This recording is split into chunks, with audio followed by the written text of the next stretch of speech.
혼자 있고 싶지 않아 Cause I 널 잊지 못한 사실에 내 안에 불을 켜줄 누군가의 도움이 필요해 tonight. 아무렇지 않은 척을 해봐도 Getting out 너의 목소리가 yeah. 아직 아냐 빈 뒤에 이대로 끝을 내기엔 놓지 않아. 저 어디에 있는 너를 찾아갈게. Up in the air 오르내리는 elevator 그 모습은 마치 나의 감정 기복 같아. Oh, oh, oh, daily struggle 이겨내야 해 널 만나기 위해.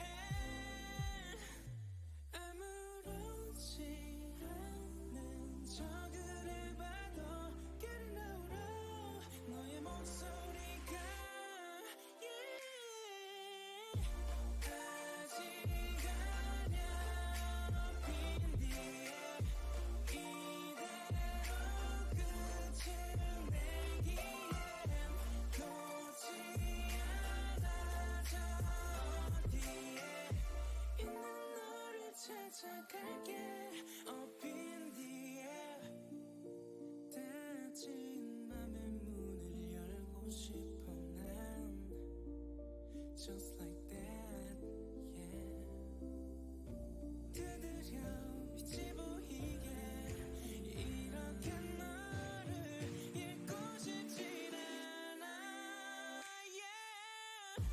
아직 아냐 빈 뒤에 이대로 끝을 내기엔 놓지 않아. 저 어디에 있는 너를 찾아갈게. Up in the air oh yeah. Up in the air 이대로 끝을 내기엔 저 어디에 있는 너를 찾아갈게. Up in the air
I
guess I should probably start.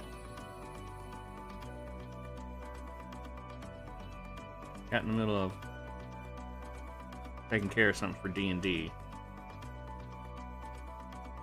That took a little longer than expected. But yeah, hello. What's up, bitches? Today, we're going to be doing the ambient occlusion on this drawing, and I'm going to kill myself with this, apparently.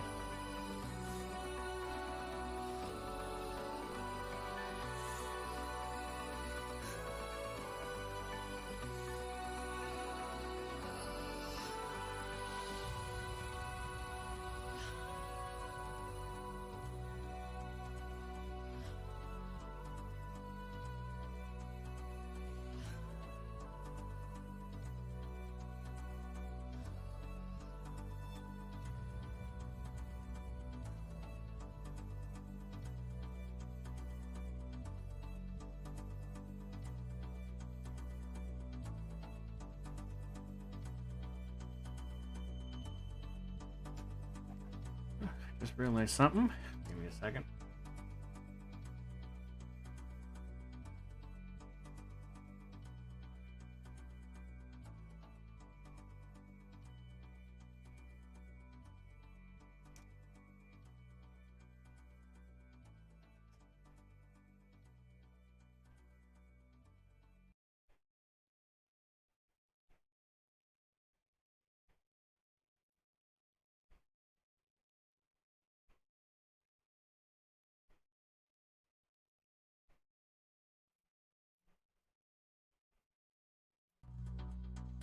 There we go.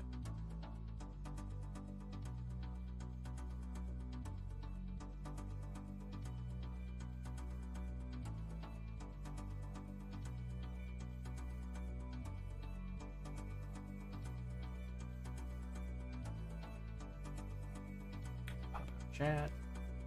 I've done that a little bit ago. Chat. That up there. Squeeze. Stretch. And there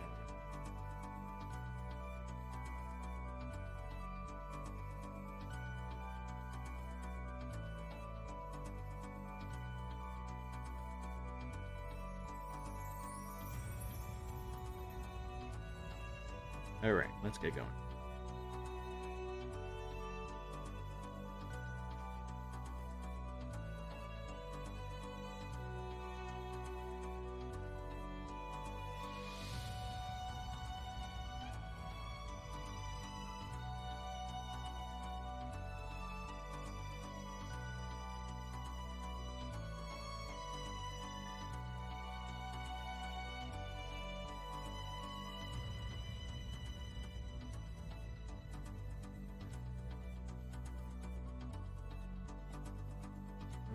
and that pen.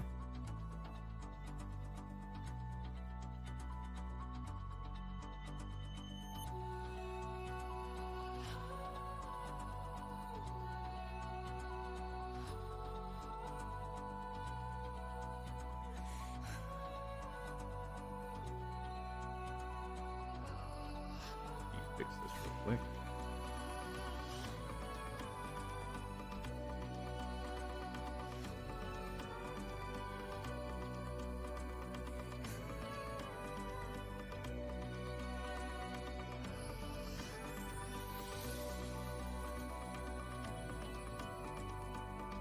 Here we go.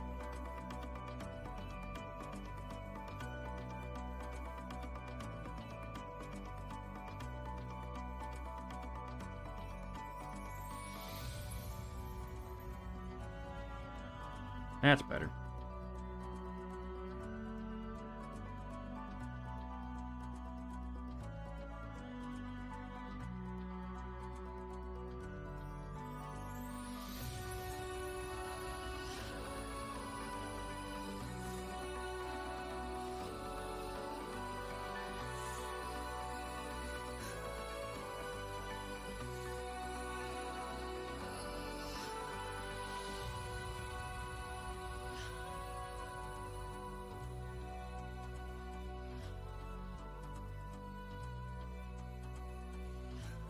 Okay.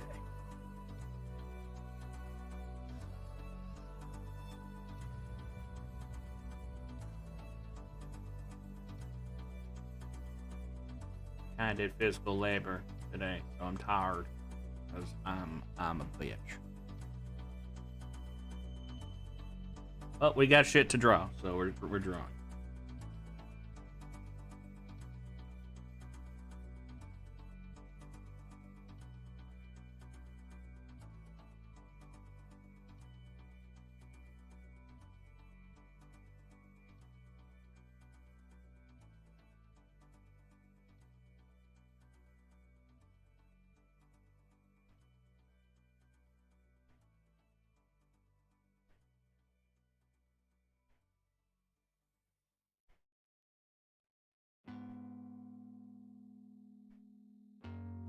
You know, sometimes I still miss you.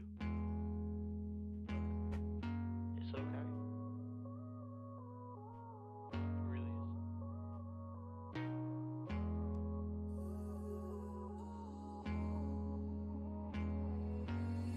I feel you shaking.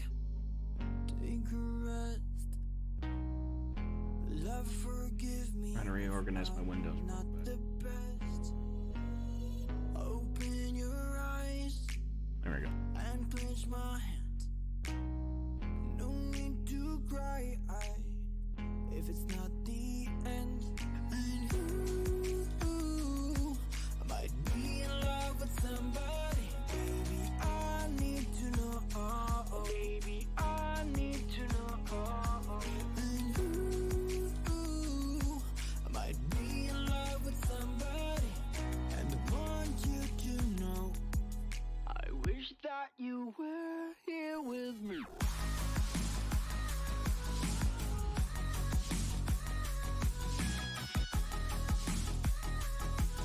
I wish that you were here. Put now the more general lighting areas first.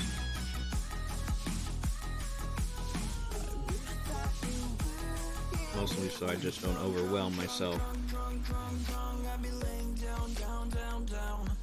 I'd be watching those grams on my phone till I pass out. I'd be lying, but I hope you would know that I love you. Sometimes I saw your face and I don't know how you do.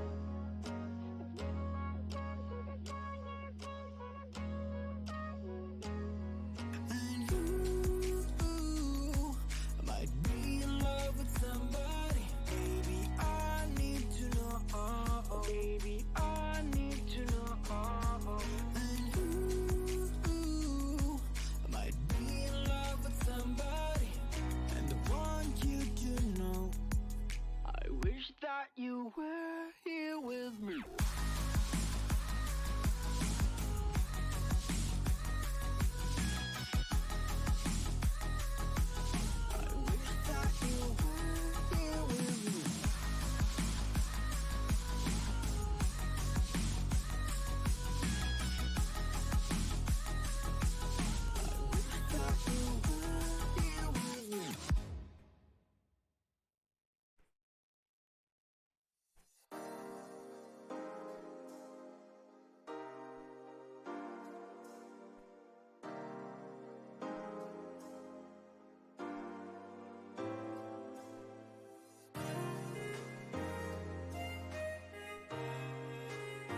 We are still working on this commission, and hopefully,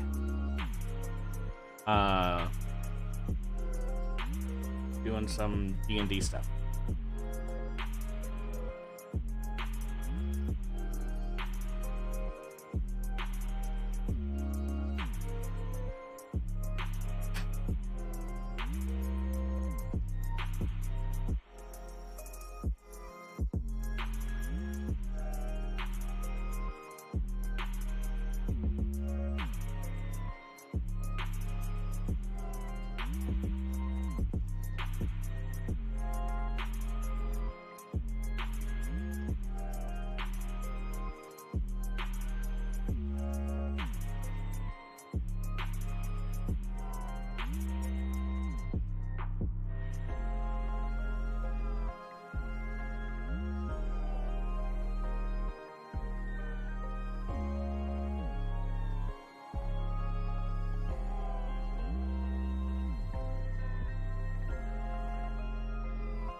Yeah, that is a thing that's been on the internet.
Yeah, it's probably best if you don't overanalyze things.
rule you keep doing this, you're just gonna hurt yourself.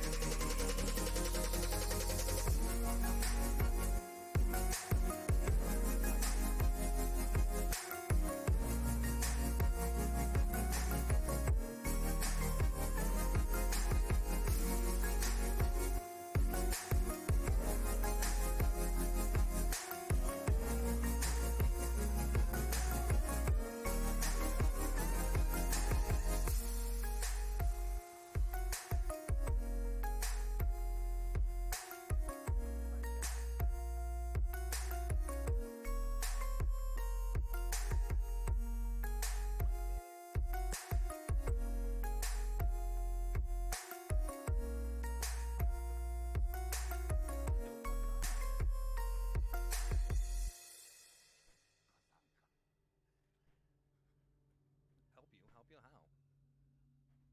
Help him. Help him. Help him, chat. Help him. Oh, we were shooting the wrong guy. Okay, sorry. Whoops.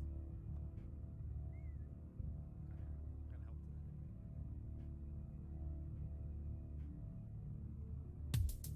know that ugly guy. Exactly what I'm talking about.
I must know.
flowers over here in the white.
She's the kind that's ringing like a Klondike. Except she's nothing that I don't like. My friends keep telling me to quit now. What a shame, she's telling me to keep her. She wants some black magic. She likes to make it classy. Even though she's not an addict. She likes to ride Ferrari. Is it kind that giving me the shivers? You wanna like about him as a believer. Every time he's going on to see her. That always gonna feel the pizza. It's what I like, is what I got. And after hold the shit with down, I wanna see you shine a light. I also wanna feel the fire. But now we gotta feel the fire. Discover all of them desire. I also wanna feel the fire. Our souls are making up a circle. The body is falling down a spiral. We have some permanent connection. Hey, Helen. Down a new How's you?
In your bed for the next 15 seconds before somebody calls you and is like, I need your help.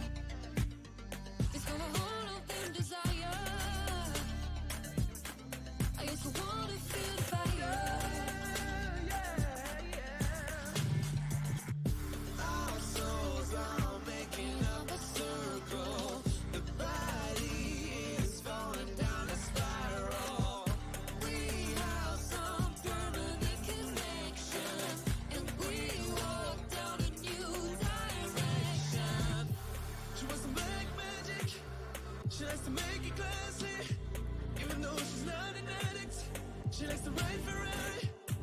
It's what I like, is what I got, and after all the shit we done, I wanna see you shine a light. I used to wanna feel the fire. I used to wanna feel the fire. She likes to ride Ferrari. It's gonna hold up them desire. I used to wanna feel the fire. She likes to ride Ferrari. I used to wanna feel the fire.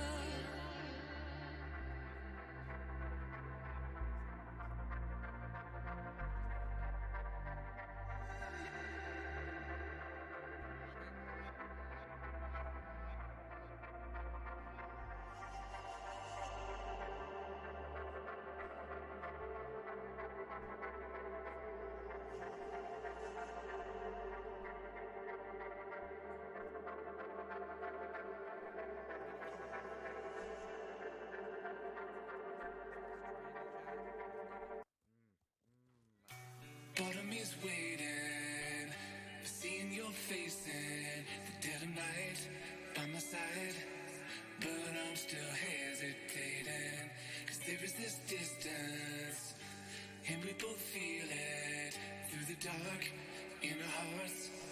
Gotta keep from breaking. I am not afraid of the storms of day to day. I know that they will pass us by. The life may fall apart. We are stronger through the scars we know. 'Cause we both have gotta try. 'Cause if we keep holding on, we can break through these walls. Keeping these open doors through the storm, we'll make it out. And if we keep holding on, we can find love that's lost. Things are not too far gone, but not that Rill's developing another fetish.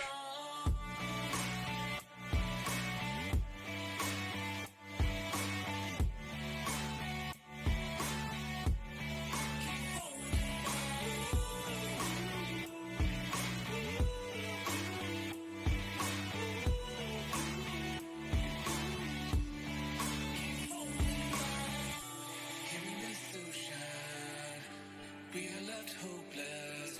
Catch a breath, make amends, and get lost in the drifting moments. The tide of love's rising, but we're swimming for our lives, and we stay the same through all the waves. Can I keep our focus? I am not afraid of the storms of day to day. I know that they will pass us by. The life may fall apart. We are stronger through the scars we know. 'Cause we both have gotta try. 'Cause if we keep holding on, we can break through these walls. Keeping these open doors through the storm.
this distance, and we both feel it through the dark in our hearts.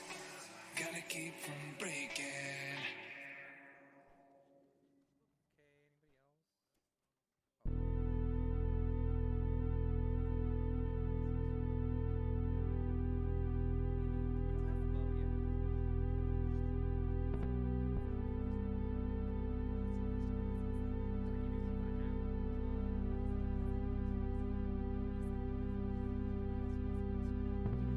Okay, anybody else? We don't have a vote yet.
general direction. Bitch.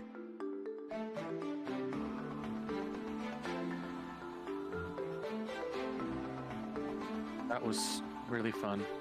Diablo 2.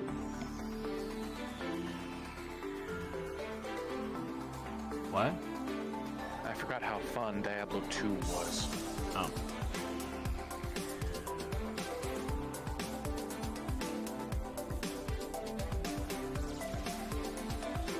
Have you ever gotten a message on Discord from a username that is just the letters RMMS? No. Ah. I have no idea what it is, but they apparently have sent me several messages. I just fucking blocked them. Hmm. Well, I know what it is. It's just a spam thingy.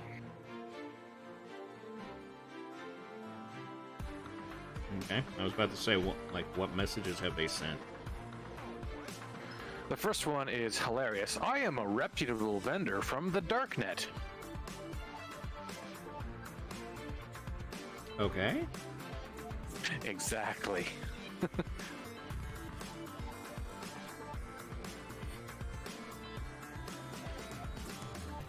Kinda real funny.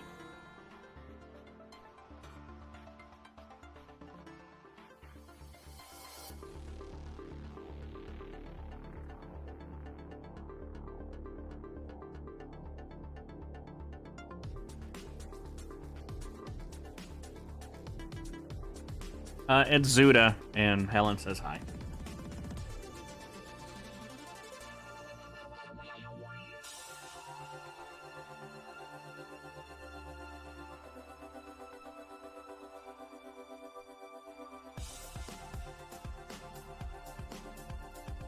Hello.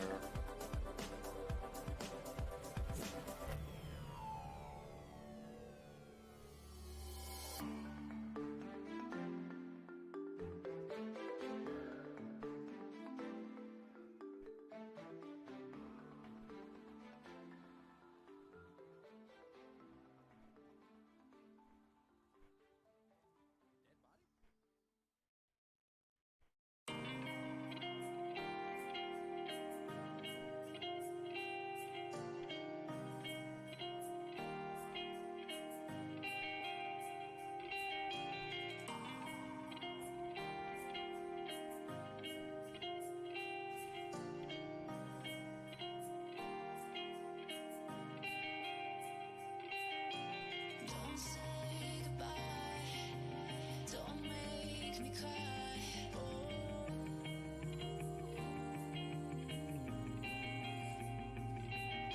Fading again, but I won't give in to you.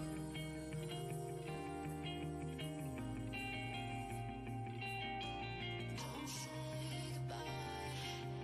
Don't make me cry.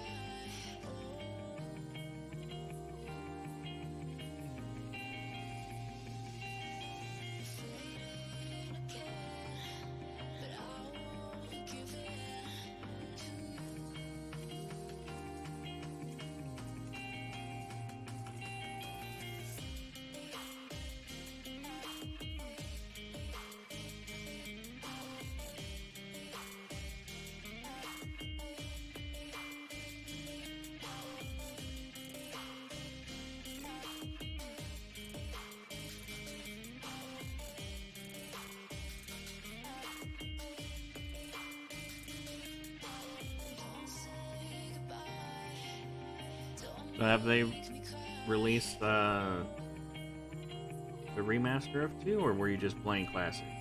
Just playing 2. The remaster comes out on like the 23rd of September or something.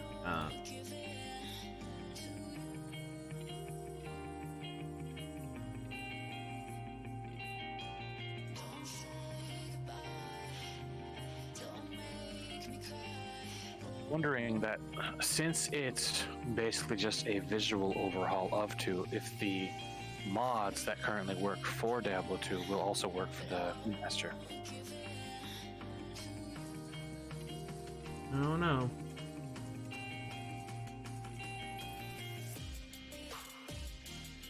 It's kind of like the Halo, where it runs the game underneath, but you're just seeing a visual update.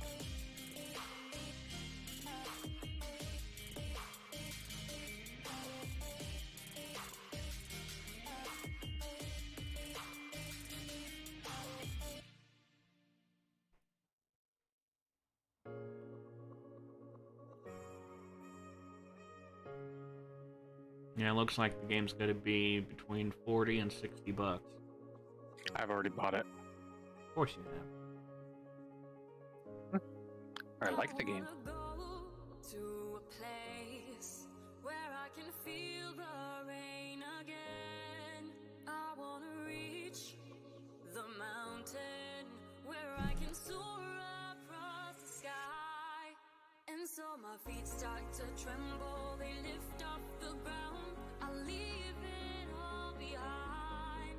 And I can see the horizon, it's calling my name. I leave it all behind. I'll rise above all that I hold dear. I'll never fall. I'll always soar across the sky.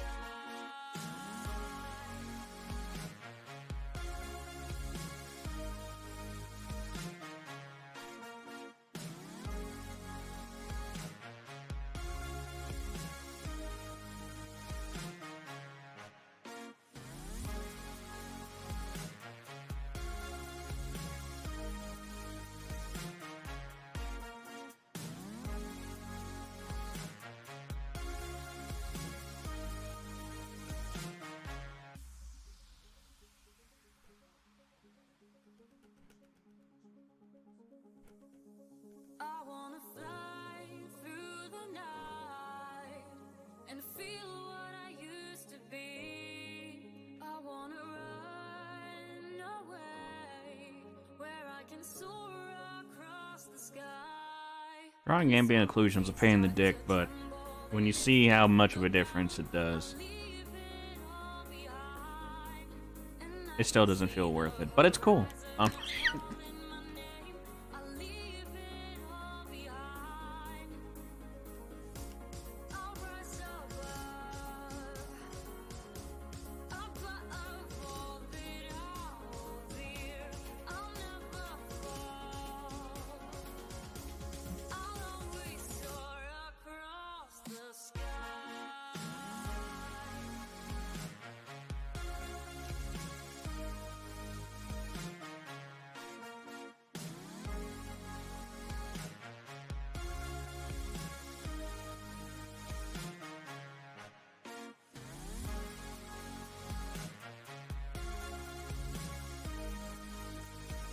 Is this a request or just a draw?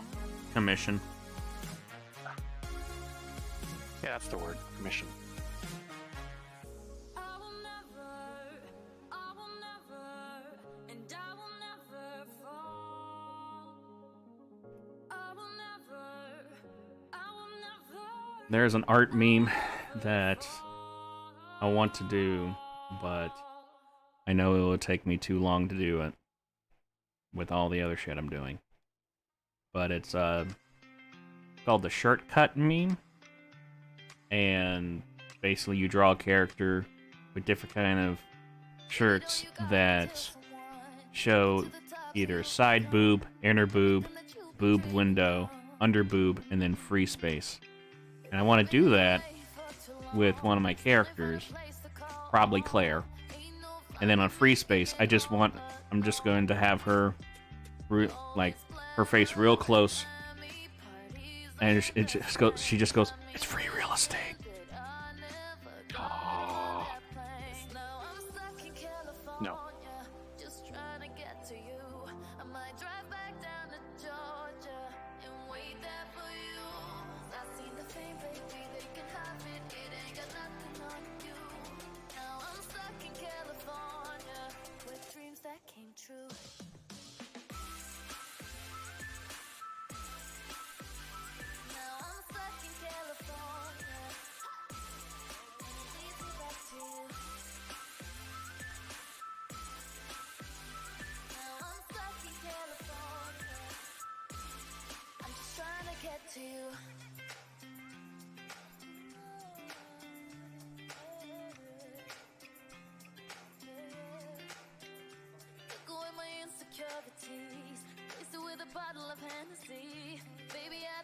that they all remember me.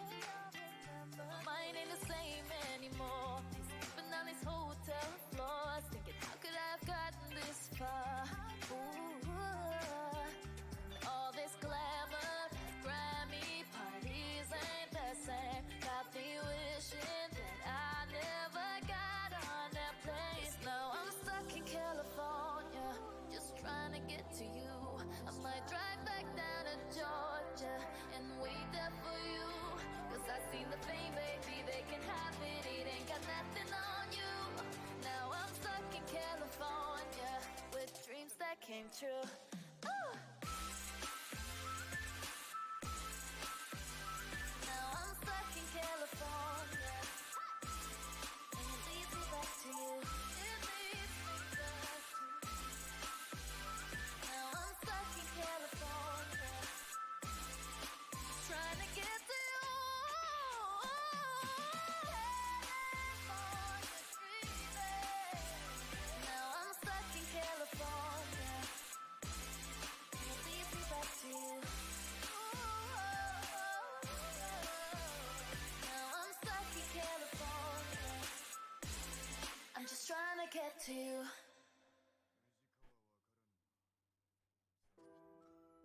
Hell no, we promised I need a scarecrow after what you did. Cause all of the birds know that I'm almost dead. I'm barely breathing, I'm barely awake. You left me in pieces, there's no more to break. Don't wake me up, not in this century. Don't wake me up, cause you're just a ghost inside my head. You're just a ghost, you're never there. You're just a memory on my lips. 'Cause you're just a ghost inside my head.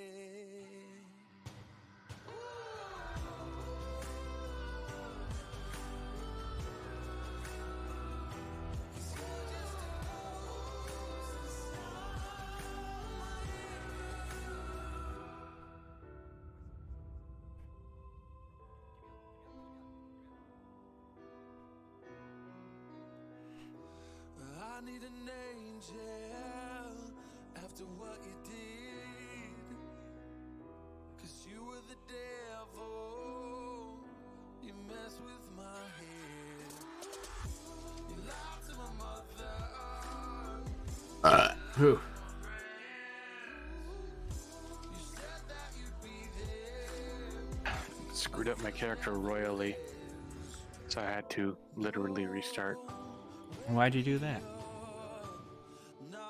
Because I didn't know that you couldn't put more than 1 point into a skill at level 12. In what? Diablo 2. I hit level 12 to unlock Cyclone armor. I thought I could put all of my points into it. Nope, just one.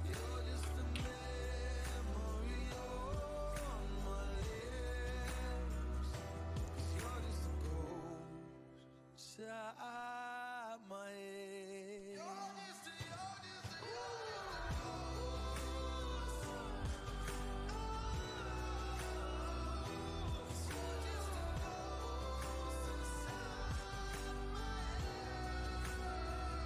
Cause you're just a ghost inside my head.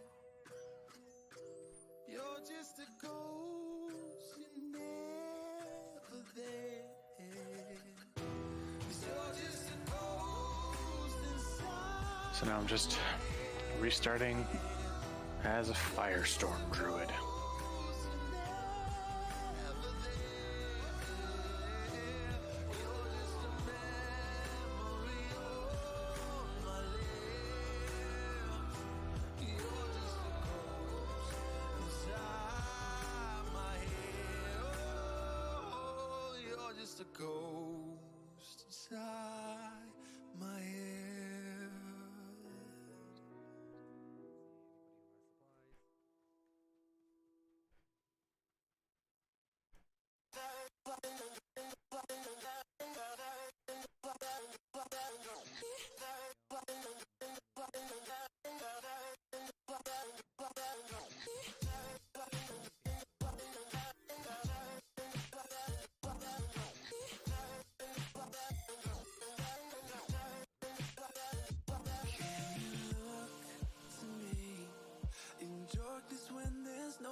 take us back to times when lives were similar and times that all seemed easier.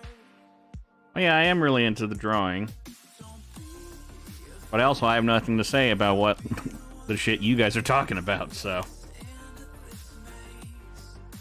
I'm not really paying attention. That's why I'm not commenting.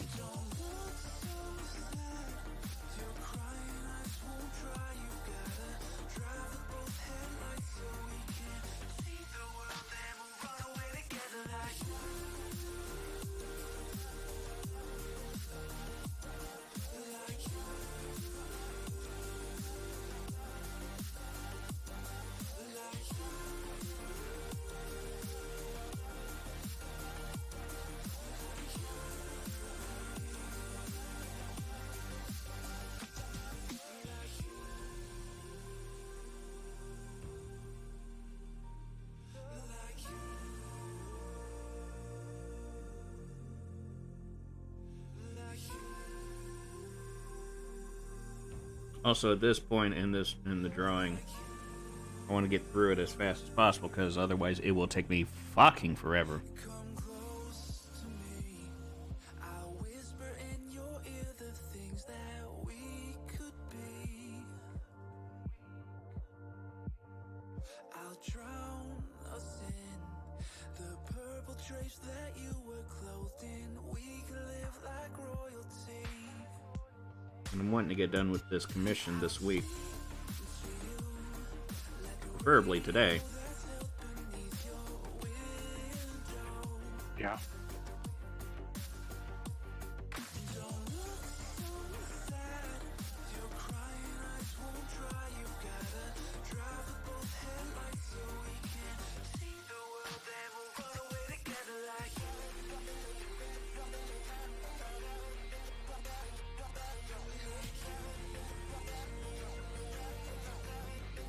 Okay.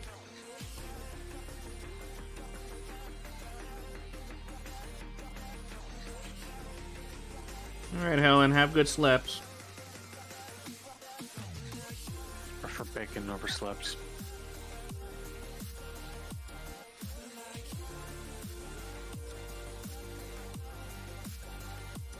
I think that's most guys, though. Bacon over SLOBS. Yeah, a little bit.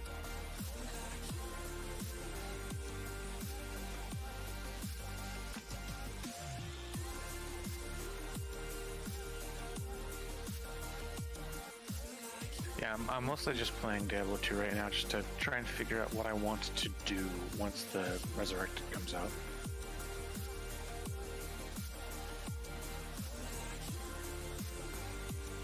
I wonder if Brendan's gonna play it.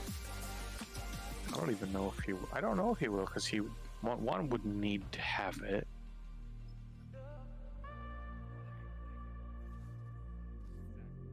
Well, I mean, he still has his job, so he's making money.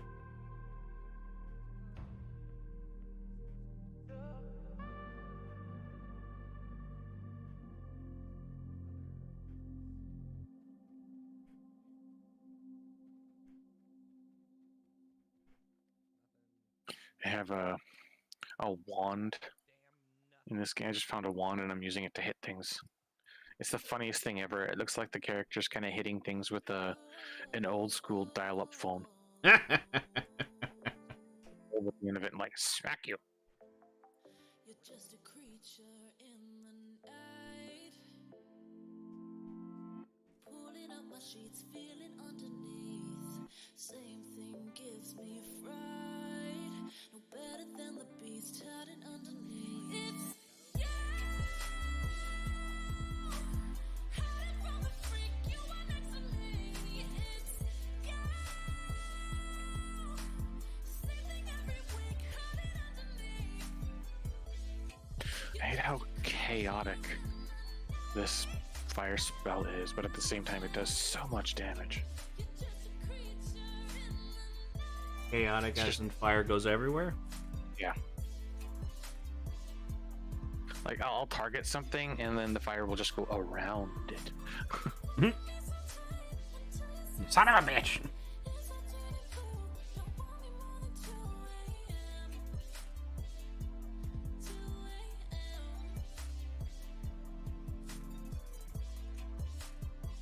What is a skill that I could give an example of? Oh, you know Tectonic Slam and Path of Exile? No. Slam ground, make fire, no? No. That's not a ranger's thing, so. I'm picturing the attack that, those, like, Reaper Maidens do, where they cast in, does like a swirl thing, and goes everywhere. Not really that. It's just sends off 2 little fire sneakies, and the sneakies seem to just go wherever the fuck.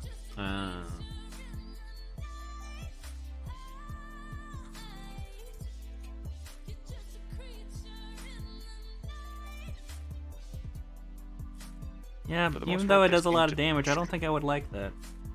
Yeah, for the most part, it seems to try and target the. Oh, I have 3 sneakies now. Yay! Oh. If I'm standing right next to something, that something gets hit hard.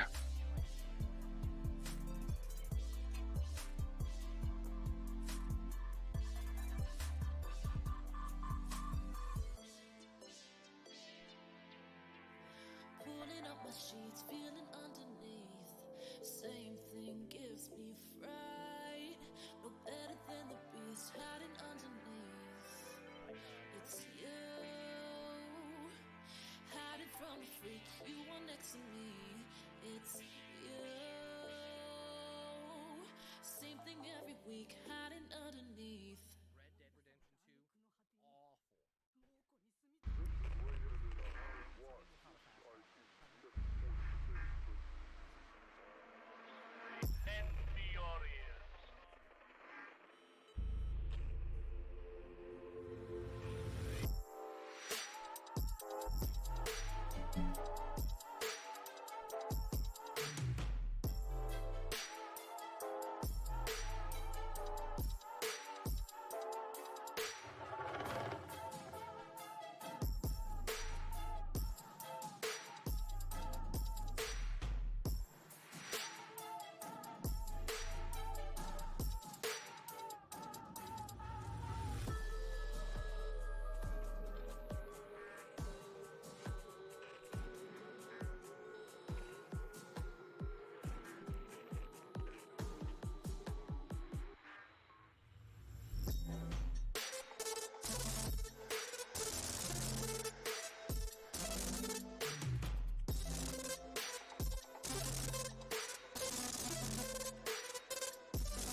Okay, I'm gonna need to take a little bit of a break.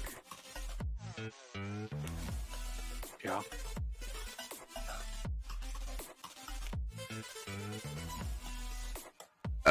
So.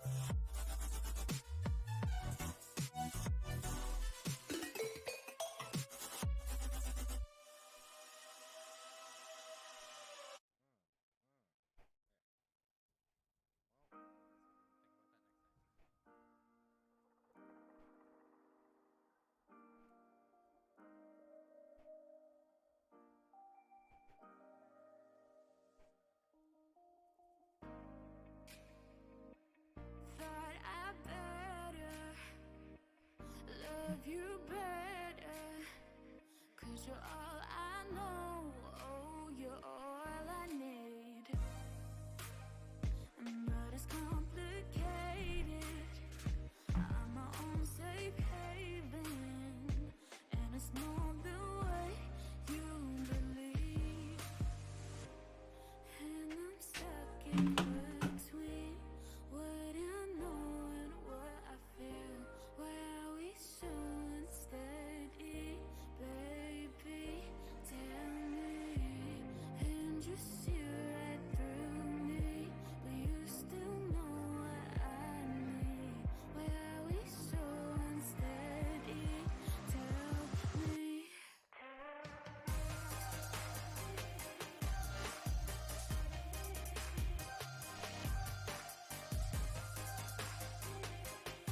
That is a good question. Why are you on Facebook? That seems like a mistake. Like a single flame, maybe light the way. We don't need to think about who to blame. It's just so complicated. Promises keep breaking, and I hate that you are all I need.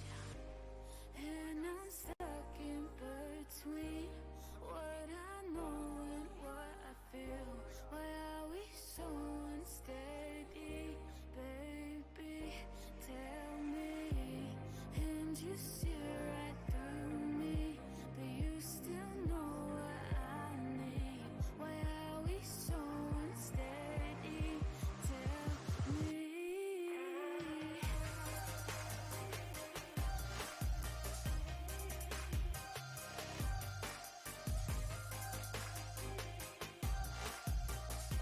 Why are we so unsteady?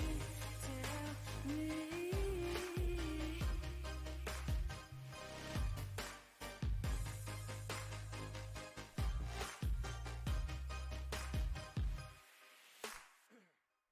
Oh, this is so funny. You guys ready to see some butt cheeks? Butt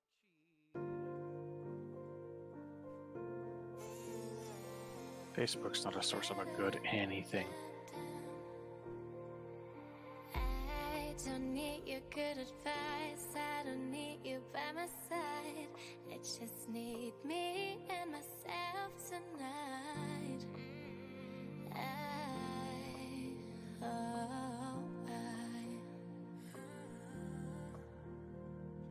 Don't make me look like a fool. Don't tell me what to do. I just wanna spend the night on my own.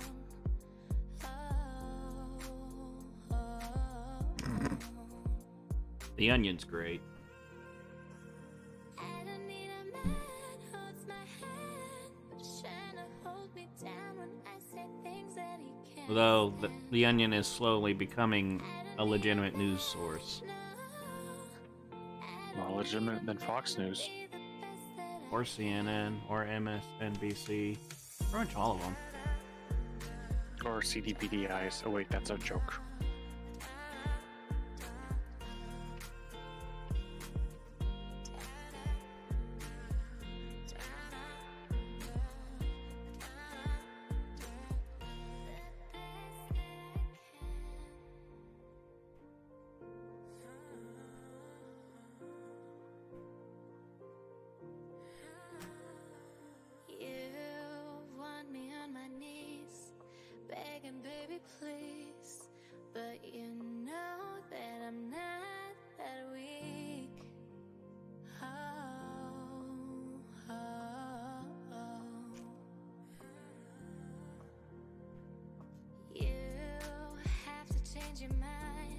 I hope they add some like quality of life stuff to the Diablo 2 remake, like being able to control click into your stash.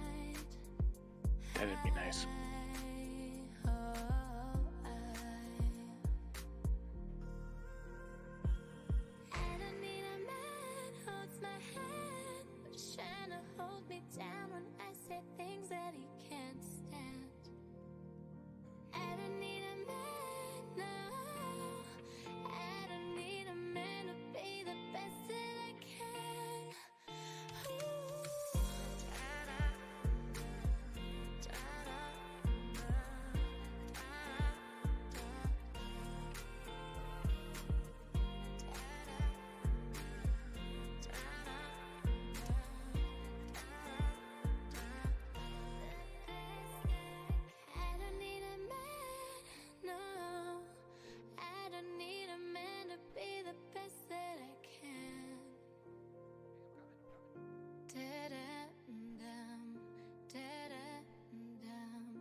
One shot, two shots, I'm drunk, who's not? I just wanna make you feel alive. One drink, two drinks, bottoms up, don't think. I just wanna lose myself tonight. And I know I'ma regret it in the morning. I just don't care now.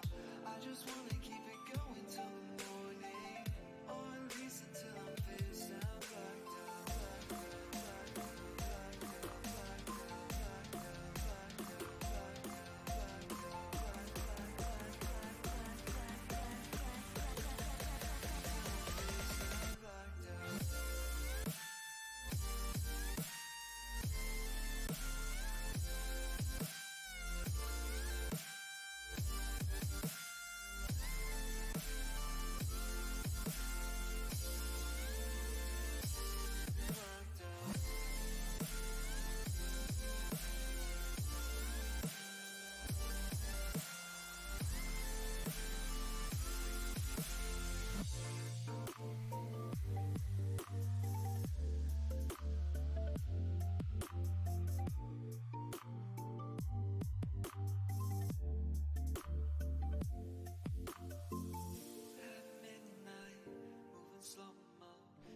Somebody makes these comics that are really funny.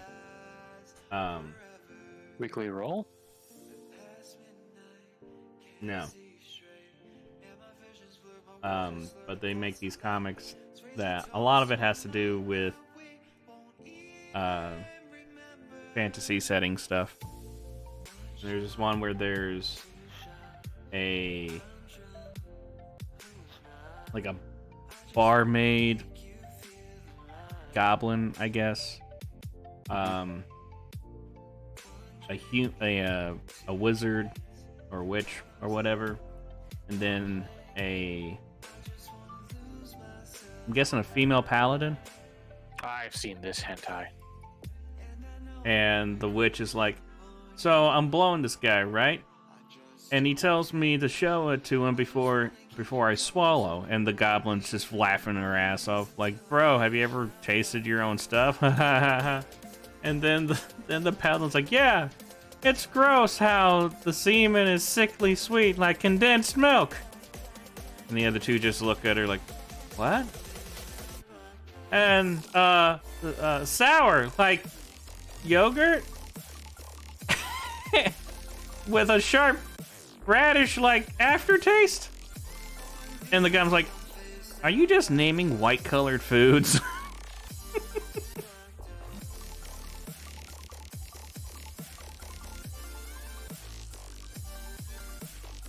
Oh, it's poking fun at the fact that paladins are supposed to be like pure and stuff. Yeah. And he's taking it far too literal. Yeah.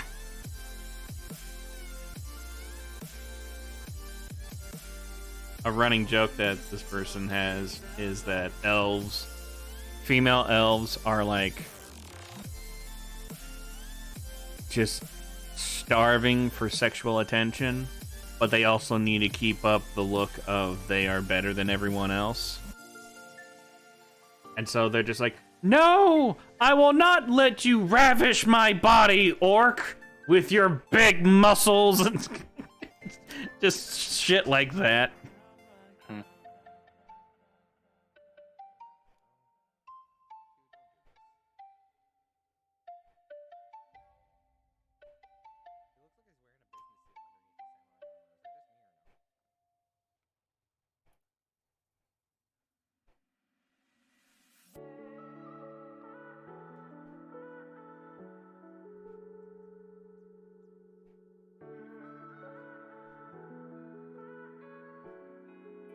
Nice, I found a poison resist charm. That'll make Andariel a whole 7% easier.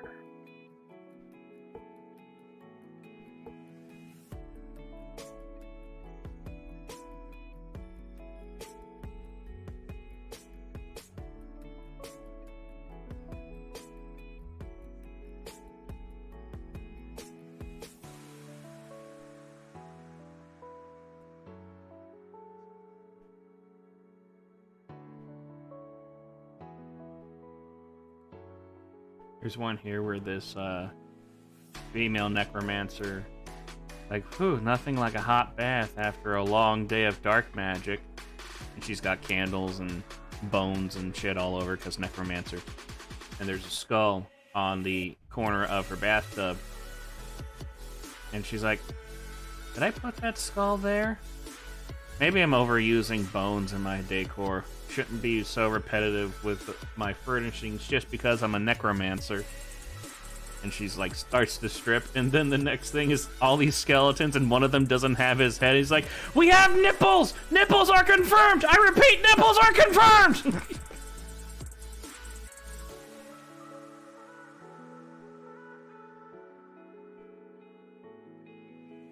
How is he able to talk without a head? One of them actually says that. One of them skeletons is like, how are you talking? Nice.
So I thought of a rather entertaining rogue that I wouldn't mind playing in a game of D&D. Yeah. He's pure rogue, but he uses medium armor and a shield.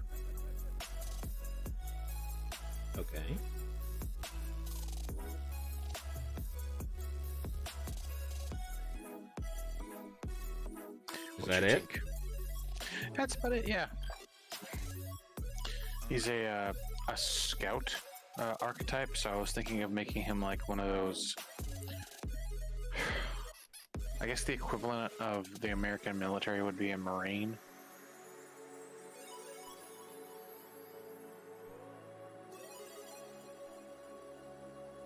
They're good at getting in and out while wearing fuck tons of gear. You know? Hmm.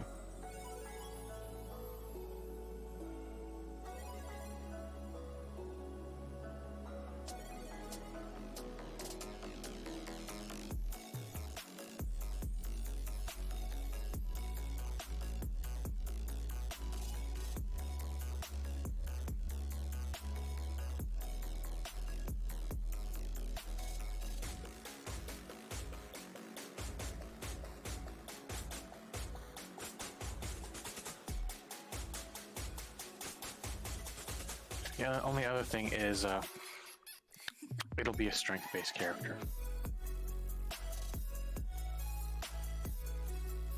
Okay.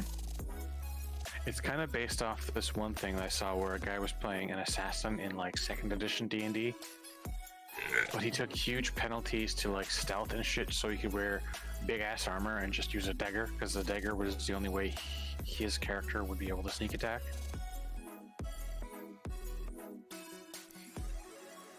I just thought that'd be a really fun character idea to try and recreate in 5th edition D&D.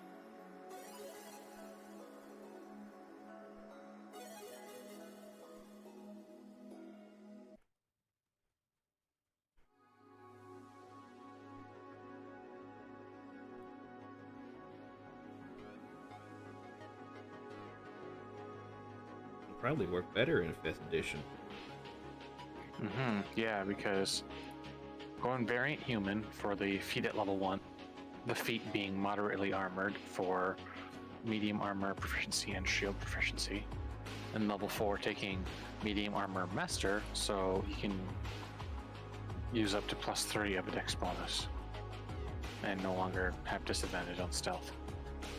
So he could wear half plate and have the same AC as a fighter in full plate as a rogue. Ain't nothing broken about that at all. Nah. I was thinking of making him a really good hunter, so he would use like a short sword and a short bow because they're easier to use in like heavily wooded areas, you know? Mm-hmm.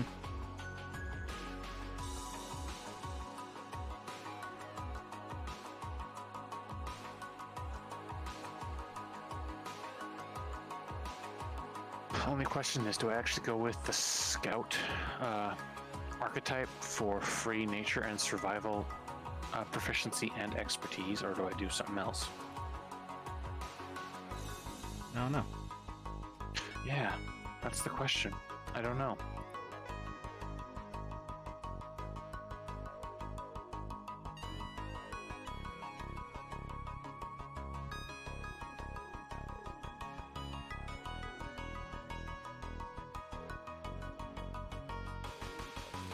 It's gonna be one damn min-max character. It's a rogue with 15 strength, dex, and con before racial stats, and an 8 intelligence, wisdom, and charisma. So he's a brick. Like the character from Borderlands kind of character. Mm-hmm.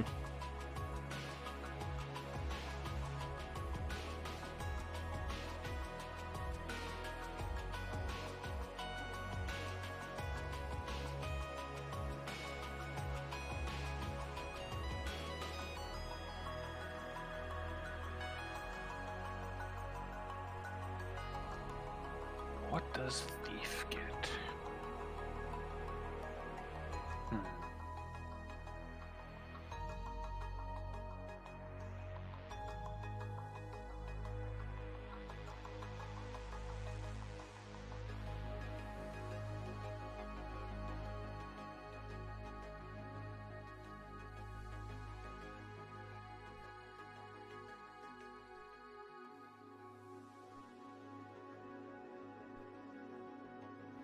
Yeah, no, I think Scout is the best one if I wanted to make him more like a Marine.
Oh, I started watching some Dimension 20 stuff. Do you know that D&D show, Dimension 20? Nope. Well, it's a D&D show. Spoilers. But the DM of the show, Brennan Lee Mulligan, introduced dual souls from like Pathfinder and older editions into his Unsleeping City game for one of his characters, because his one character wanted to be a dual soul sorcerer with wild magic as one of his souls. And I think he was like wild magic and something to do with probability. Like being able to, I don't remember which one it was, but it's, I think, Clockwork Soul. I think.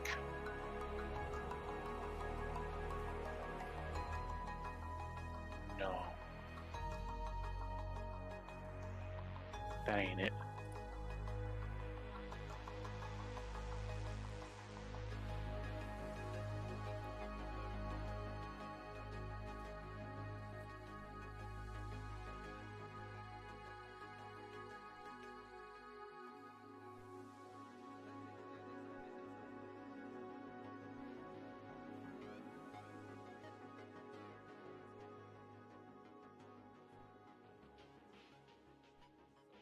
Oh, it was a aberrant mind, so you could have permanent telepathy. That's what it was. Hmm.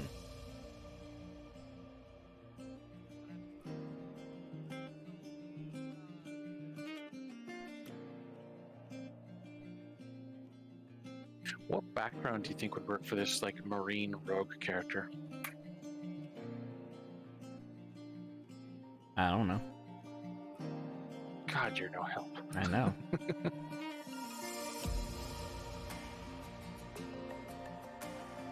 I don't know what you have access to. Yes.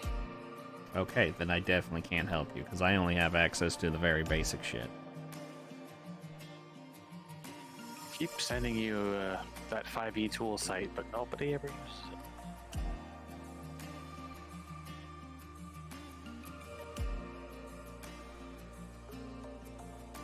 Probably just gonna go with City Guard. And just instead of, where is it? Or City Watch, and then use Investigator instead of City Watch. Just swaps Athletics for Investigation for the free skill.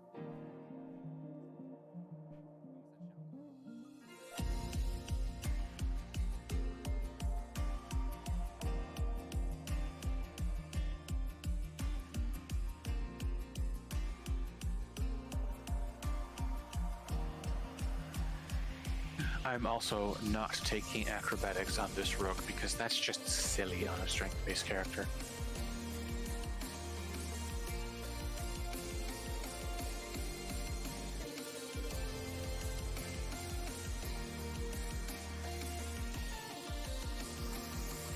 I need a background that doesn't have the rogue skills as the free skills, because rogues have too many starting skills.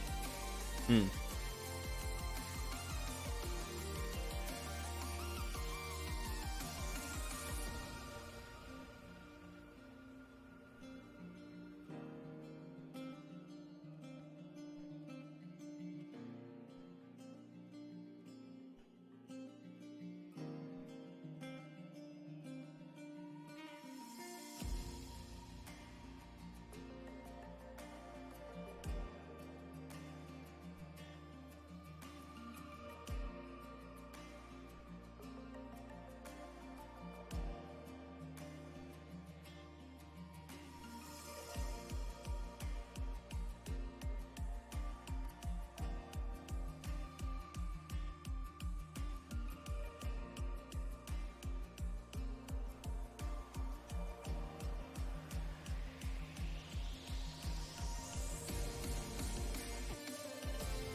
Oh, have you seen any of the cool stuff that came out of Van Richten's guide to Ravenloft?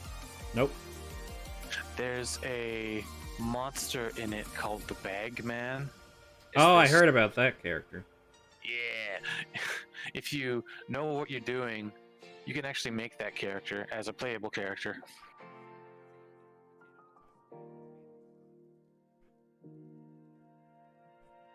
One of the new playable races is called the Reborn. They're undead, except they get healed by healing magic. They don't need to eat, sleep, breathe, and so they can infinitely sustain themselves inside a bag of holding. They are the Bagmen.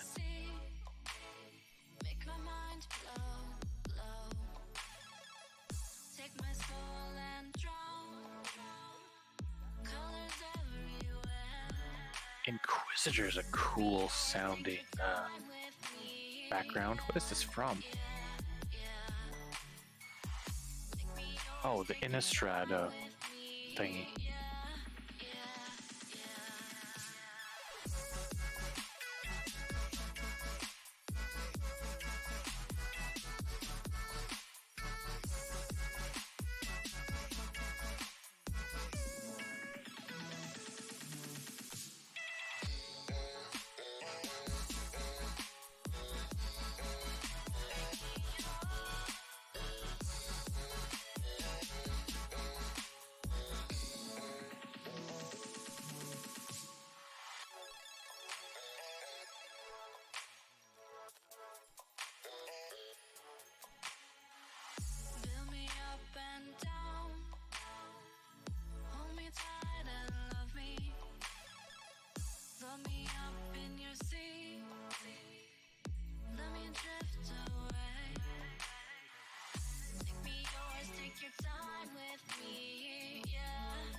get that from my dad.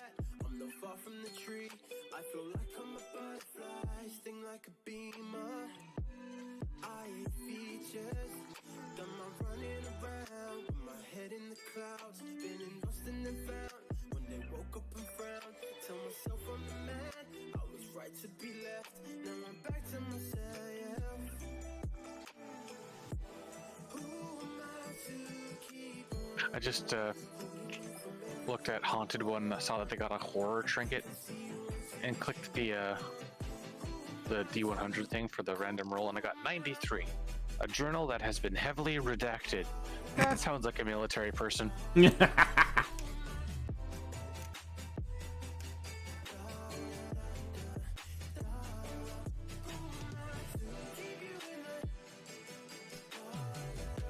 Now for a name.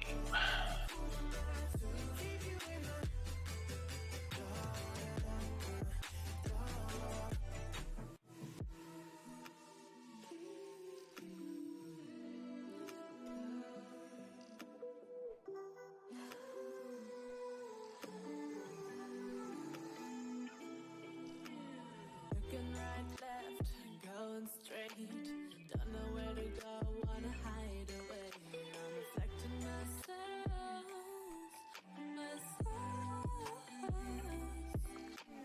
You are no good for me.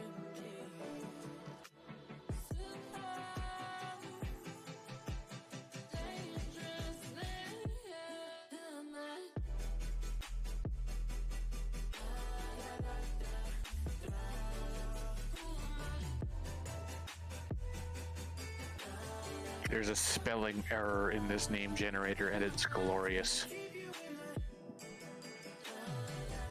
Kind of made it almost look like they spelled the name Oral NATO. Mm.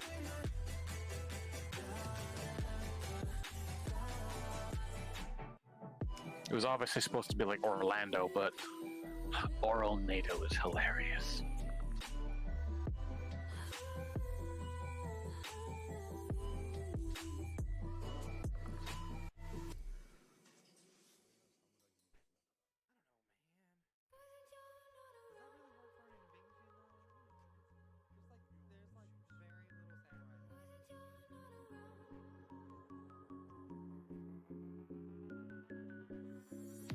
I didn't plan it, you know that. I didn't mean to hurt you, darling. I wasn't ready, we both weren't. But look at you, you're everything I want. Just give me another chance to show you. Please hear me. I'm just trying to tell you, come with me. And we'll be everything we want to. Just give me another chance. I know I should've known better. I know I should've never taken I'm just clicking this random name generator, and I saw Milton. Clicked it again. Milton. Oh, it's Milton from Milton's Milton Factory. We make Miltons. We're Miltons from Milton's Milton Factory. We make Miltons. Do not eat Miltons. They are very deadly. Do not But I eat, hated it. but do not eat Milton.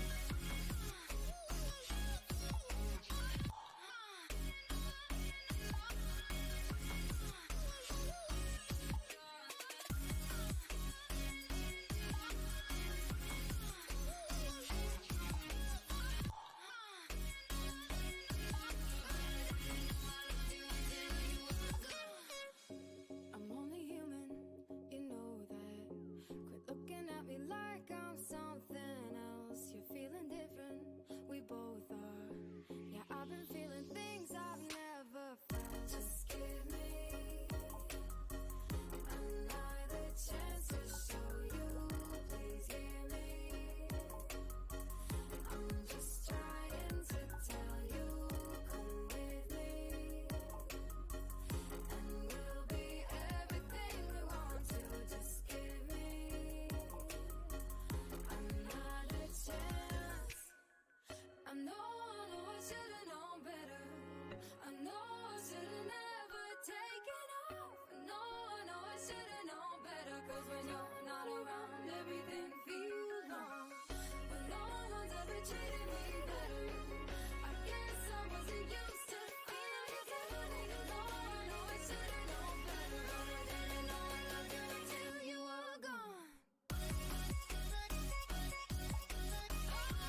Very good stats if this character was a fighter. Level 20 is 20 strength, 60 dex, 20 con, 8 intelligence with some charisma.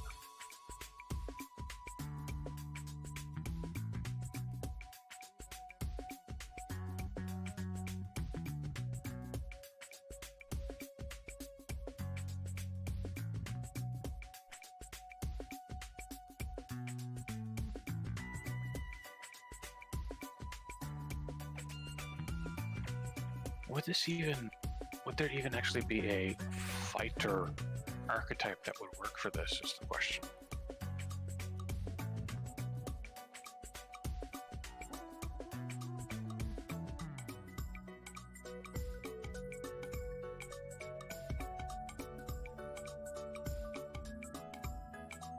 Nope.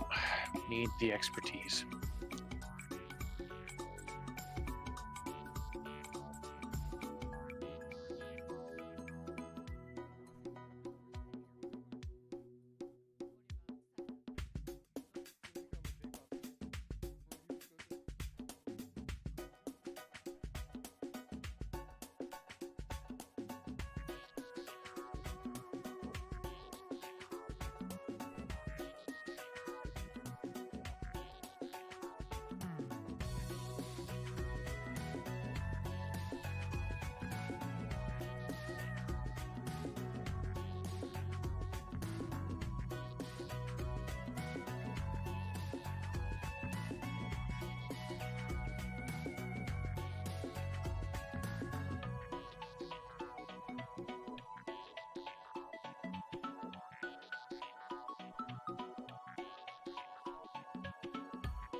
Not bad. 6 of his 9 skills have expertise, just because he's a scout rogue.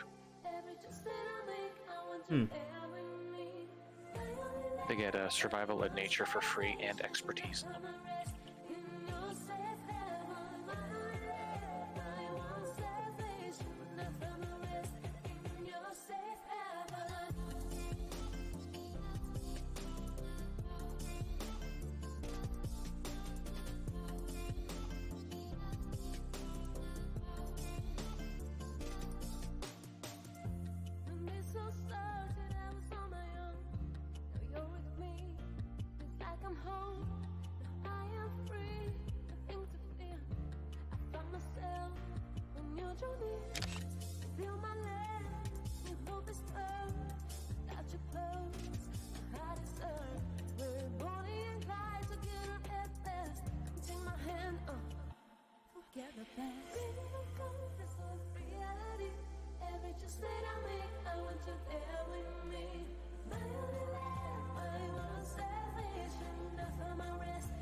Oh, well, lucky you. What you get?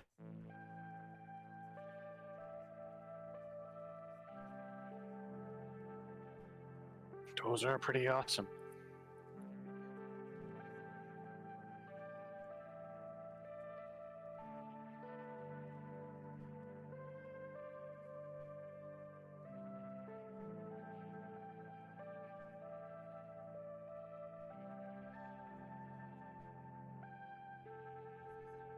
I find it interesting how the stream has the chat at nearly a full second before the chat itself shows them.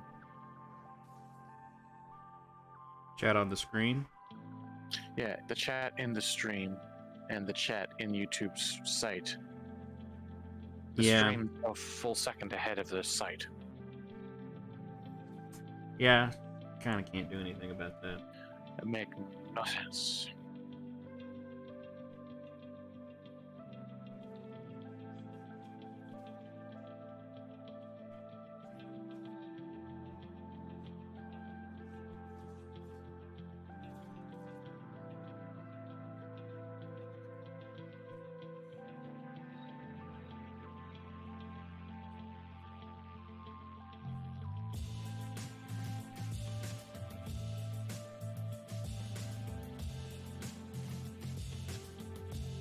Well, no, the mods can't do anything about it until it's in the YouTube chat. But it's going to my Streamlabs before it's going to my YouTube. And so it's appearing on screen before it appears in chat.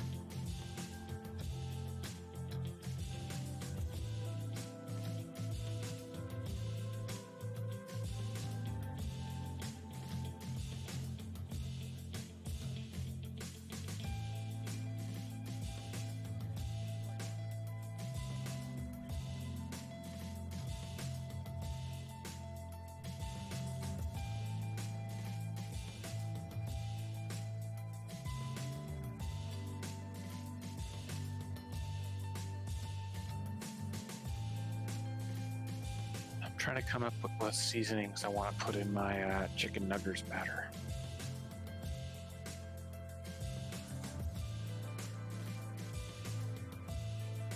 Garlic? Well, that's one of them. Right now, the idea is garlic, onion, paprika, cayenne, salt, and pepper.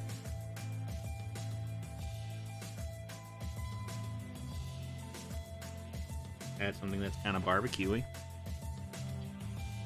Well, that's what the paprika and the cayenne's going to end up making it. Cayenne doesn't really have a barbecue taste to it, though. Nah, it's just a little bit of heat. Paprika is a very smoked flavor.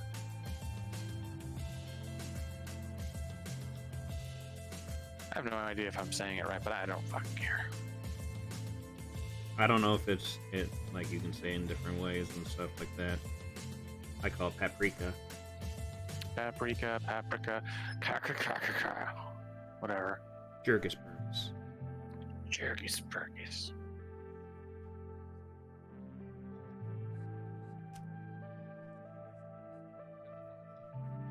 Nah, not feeling curry. Also, I don't think that's gonna fry well with curry powder.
I just had a stupid idea for a character that would be really fun to try and convince a DM to let me play.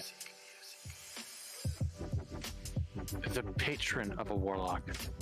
Not a warlock, the patron of the warlock. And just be there for emotional support and do jack shit during combat.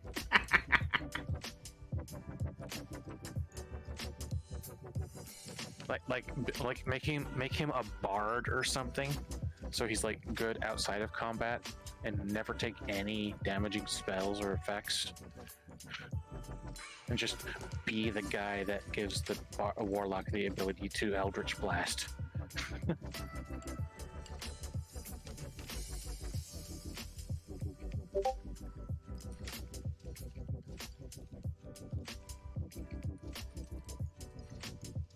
Like in the middle of a fight with like the big bad evil guy, walk up to the big bad evil guy, hey, check out this weird ass fruit I just found, and hand him like a banana or something.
I kind of want to go make my chicken nuggets now because I'm fucking hungry. Chicken nuggy. Yeah. I got a bunch of pork chops out yesterday. I'm gonna plan on grilling those. Nice. Yeah, right now I have just chunks of chicken brining in my fridge right now.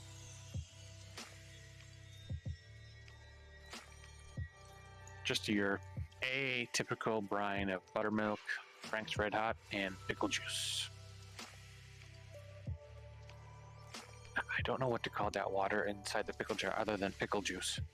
Well, I mean, that's basically what it is. It's just, Yeah. it's vinegar that's turned into pickle juice. Yeah. Yeah, that's a good brine, you think? Buttermilk, Frank's Red Hot. I guess. I don't know. Really need much. You just need salt and acid and some kind of agent to hold it.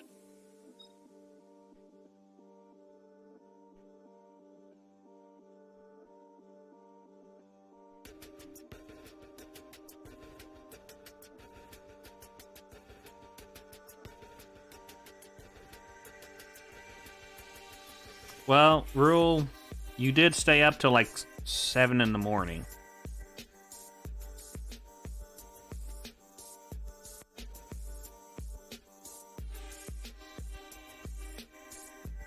Yeah, shouldn't do that.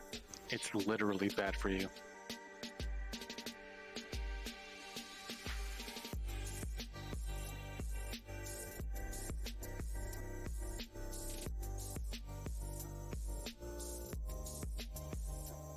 Man, I really want to get Sea of Thieves for one really, really stupid reason. That's usually your reasoning to getting any game. Yeah, it's just so I can sing sea shanties over open mic. Okay, that might actually be worth it. Oh. I know, but I don't want to spend money. I've already spent money on video games that aren't even out yet.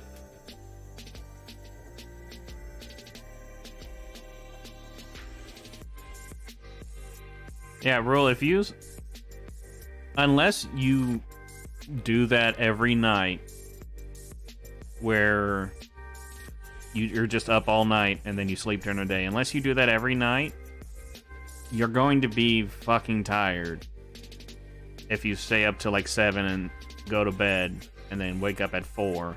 You're going to be tired the next day. Because your body's like, what the fuck?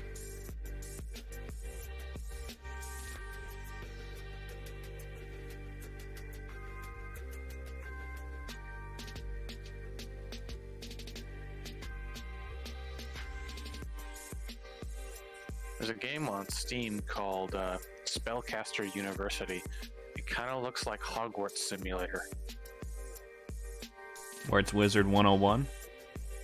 No. It looks like Fallout Shelter or games of that like, but Hogwarts. Oh.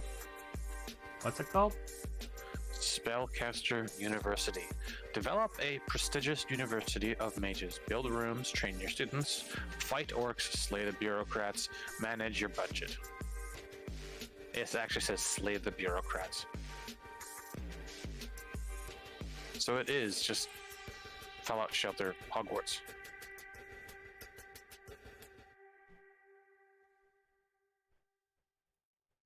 That game could probably do well, if only it was free. Yeah, I think the only reason why Fallout Shelter actually works is because it's free. Yep. That is probably true. Although, even for me, if it wasn't on sale, it'd be just under $30, but still, that's $30 more than I'm willing to spend.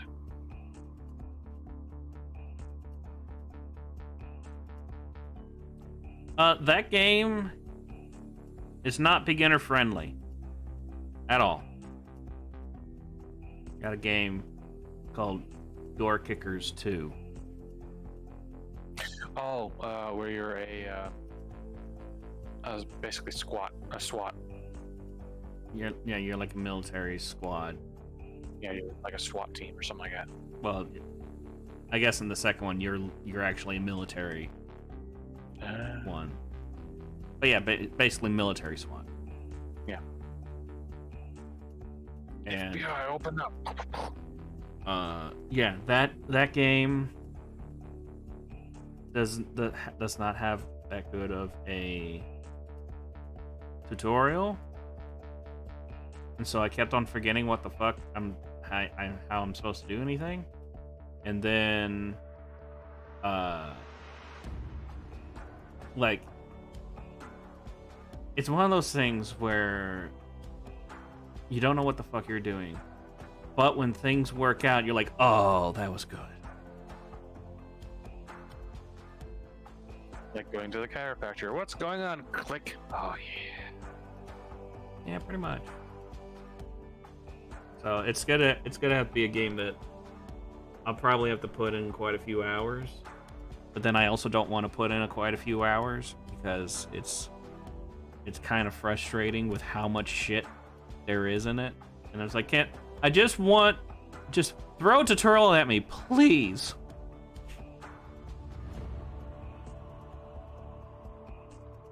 That's probably something I would probably jump on every now and then and play. Best tutorial ever? The Dark Souls series tutorials. Here's a weapon. Don't die.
I had one of my regulars actually helping me out with that game, and I'm still just like,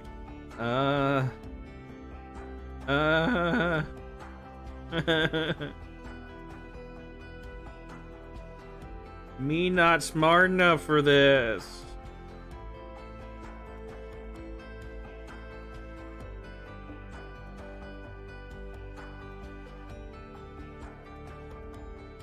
How do brain do?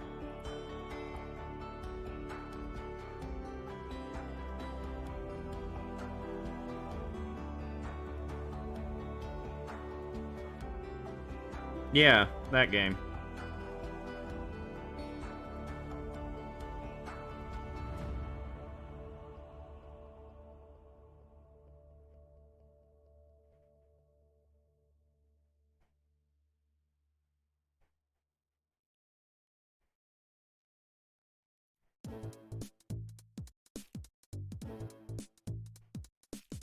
So my air conditioner just turned on. It's on full blast, and in order for me to feel cool air out of it, I have to put my hand less than a foot away from it. Hmm.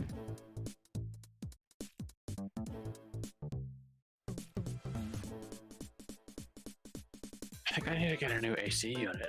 Probably. Well, I'm really friggin' hungry, so I'm gonna go make food. Alright. I'm just gonna hop out of Discord because I don't know how long this is gonna take. See ya. See ya.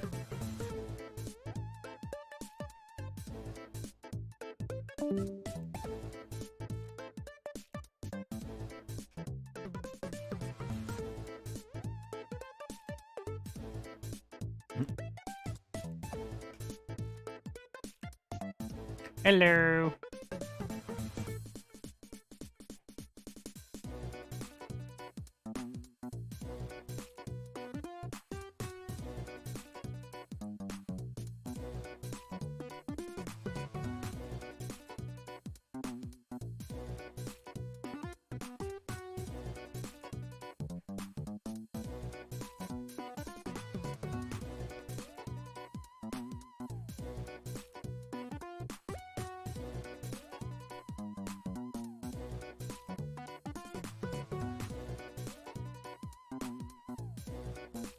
I might hope it goes on the right layer.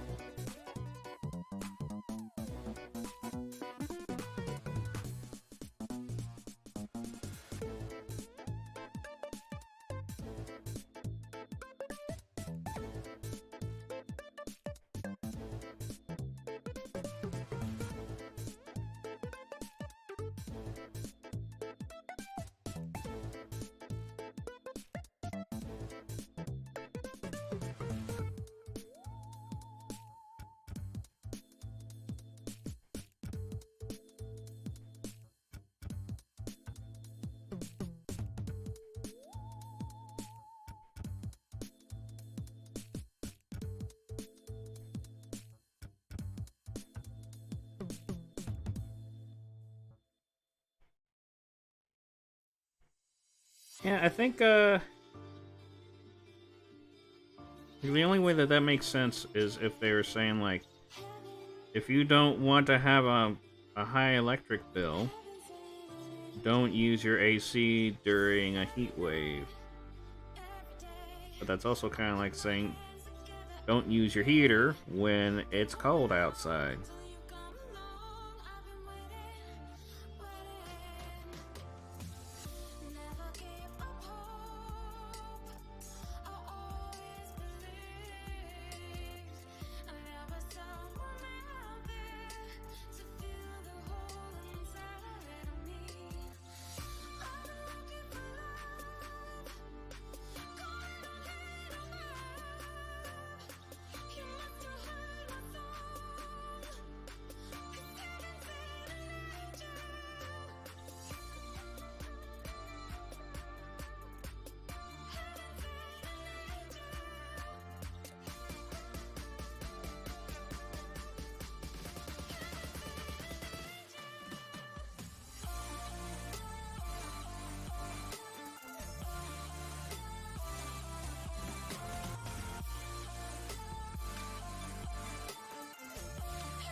I swear to God, this program just waits for me to do the thing.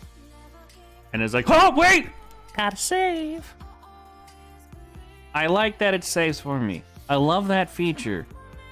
Photoshop CS6 did that as well. And I loved it for it. But Photoshop didn't interrupt me every single time it saved. It's just annoying. Like, can you stop freezing the program while I'm drawing to save? I understand why you're doing that. Please fix that, though.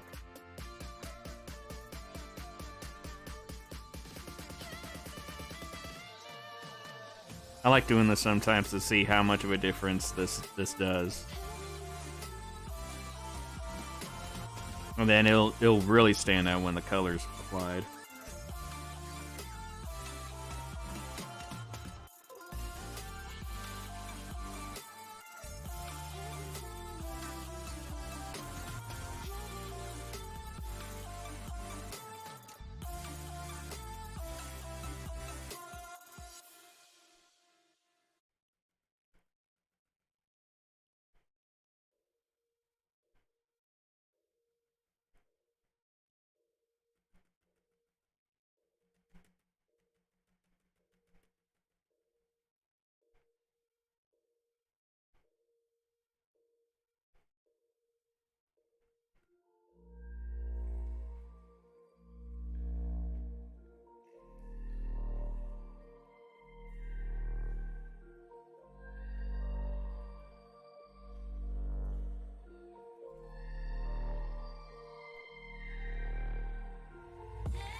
Saw this thing where this TikTok where this person was like, welcome to my shop, traveler. What can I do for you?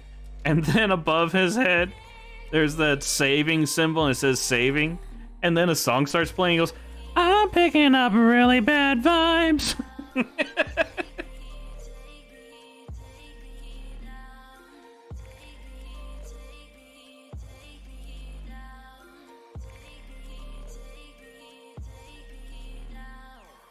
It was great. That was my... Like, I've seen a bunch of different versions of that with that song, but that's my favorite one.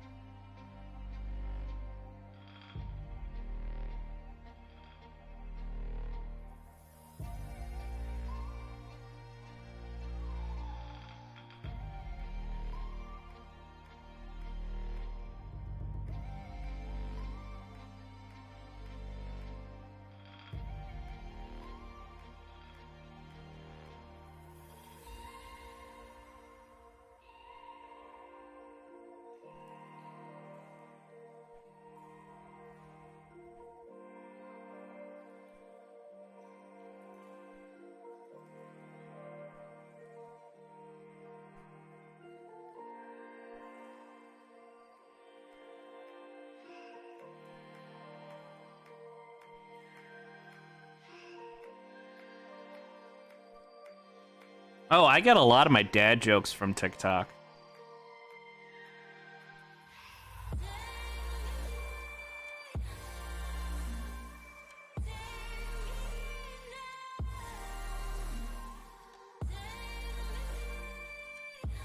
Also get some information on things that I can do as a DM for my games.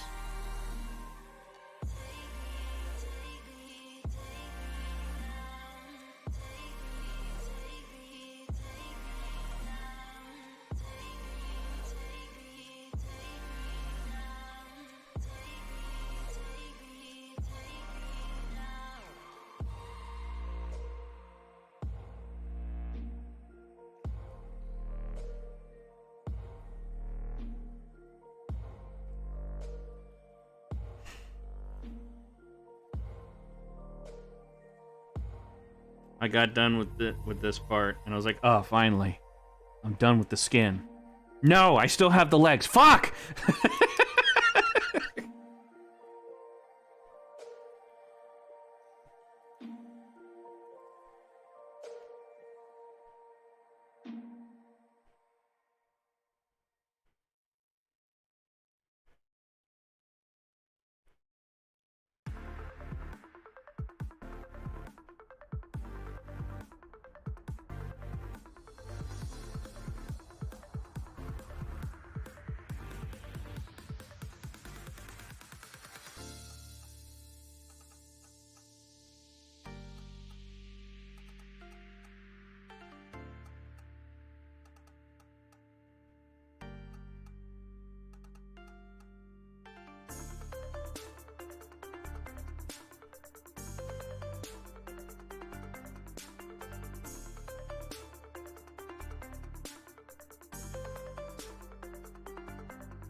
I don't know how to describe it.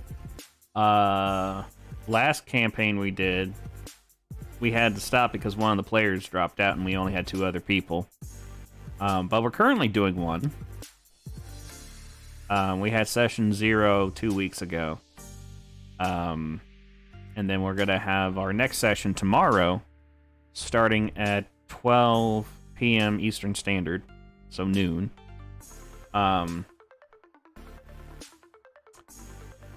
And, well, the last one we did was, like, very horror-based. Because it was about... The party was a group of reptilian races. So they call themselves the Lizard Squad. And they, like, to sum it up extremely vaguely, they were sent to go find out why weird stuff was happening in this one jungle. Come to find out, something is basically corrupting all living matter and turning it into, like, flesh. Everything was fusing into flesh. And it was causing complete agony to every living creature that got corrupted. They go to the source, and they find that... They basically find a dying god who's been fused to a Deku tree made out of flesh. So, like, it's also made out of, like, tens of thousands of beings who are just screaming in pain the entire time. So they have that fight, escape, and now they have to figure out how they're going to stop this continuing corruption that's actually coming from the north now.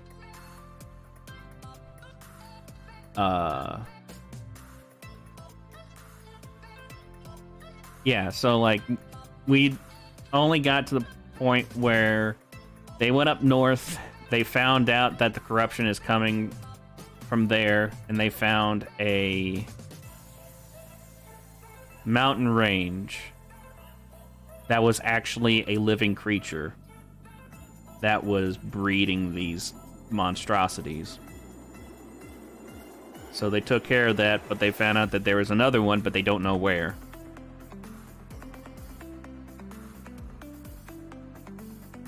And then they got arrested because they actually... So... demi-humans, or beast-like humans, are not well liked in this world. And so they were in the city. People don't like them already. One of them was a barbarian who had lived his entire life in a village within the jungle that was getting corrupted. He's never seen a door before. So they go to this tavern, and neither one of the other players was going to be opening the door. So he decides he's going to open the door. He's like, okay, so I push on the door. And it's silent for a second because I'm wanting the others to react. They don't react, so I say, okay, so the door starts creaking and cracking as you are pushing on the door. And then we wait a little bit. No response from the other two, so I was like, okay. I push on the door some more. Okay, it's creaking even more. You're starting to hear more cracking. Nothing. No reaction. And so then he's like, okay, I push on the door some more. And I'm like, well, I gave them a chance. He put so much pressure on the door. I think I actually had him roll. I can't remember exactly. But basically, he rips the door off the hinges. And that causes a ruckus. And then he's also, like, grabbing people's drinks and food and just consuming it because he's become an alcoholic because of the traumas they experienced. And, yeah, so they get kicked out. And they're encountered by a group of people who are like, hey, we don't like your kind around here. You're causing trouble. And there's also a crowd of people. My players kill at least one of them. And then one of them summons a bunch of spectral wolves. So complete chaos just consumes the area. And they run off. So it's like, okay, great. they just killed somebody with a shit ton of witnesses and then sicked wolves on everyone else. They are so wanted.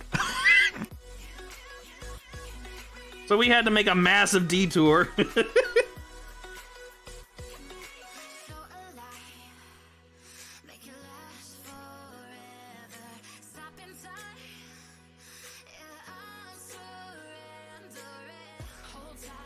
yeah, the current one we're doing, I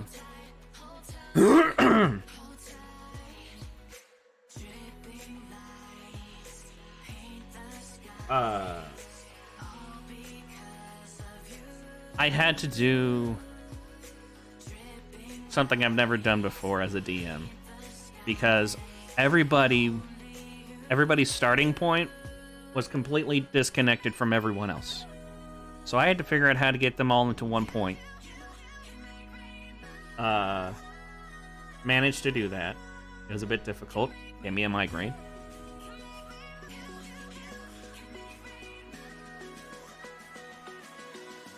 And, but yeah, basically in this world, I made... It's like everybody, all the societies are extremely religious.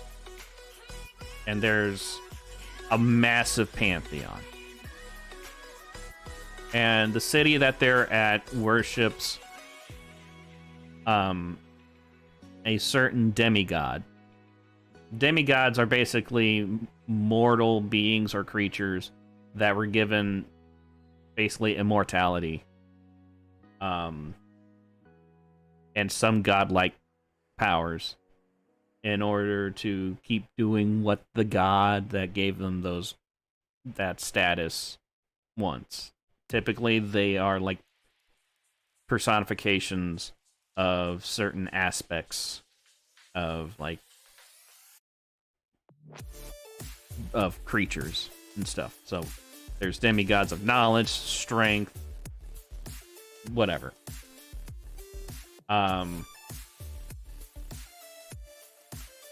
And so the one that they're at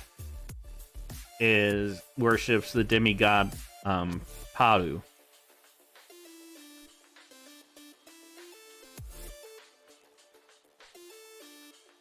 My stream still going?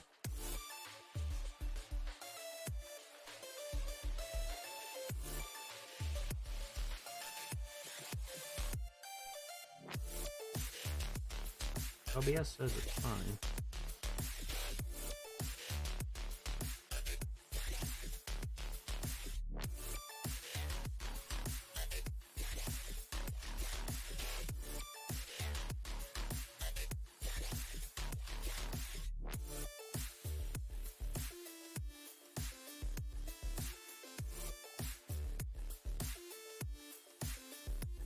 Yeah, I don't know.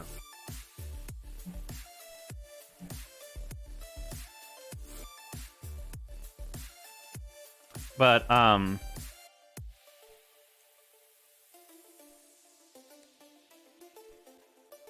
yeah, like, the one that they're doing is, like, very much like an adventure. There are going to be horror aspects, because I love horror.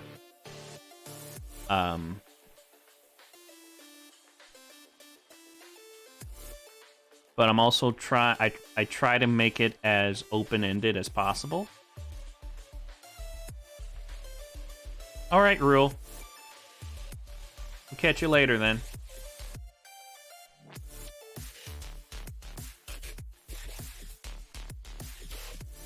But yeah, I'm trying to make it so that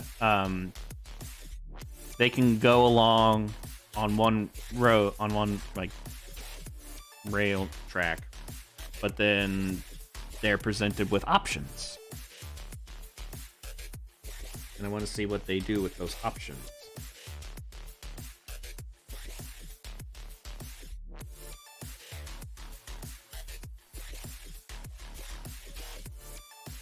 But yeah, I do like to have some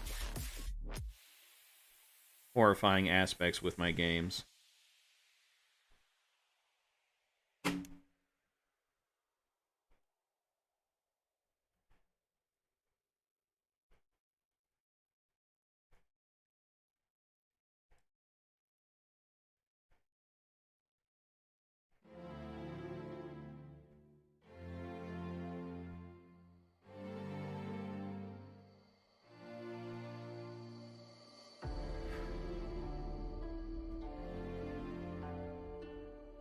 Yeah, I think the stream crashed, but only on YouTube. It did not crash from OBS. 'Cause I was seeing it acting weird, but OBS had no drops.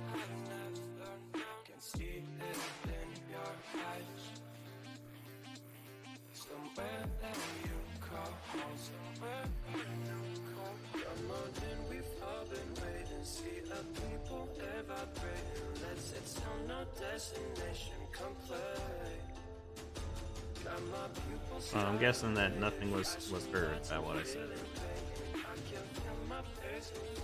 And I guess a lot of people are just...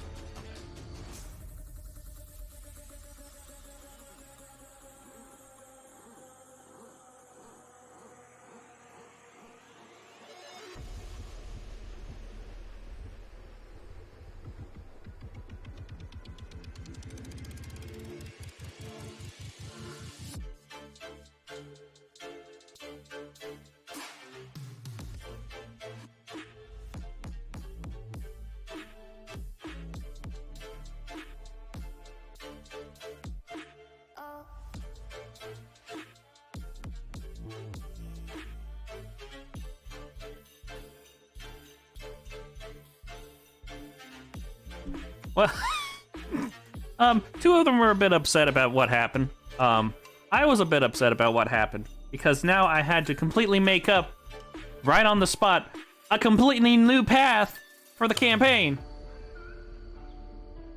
And that sucked. But,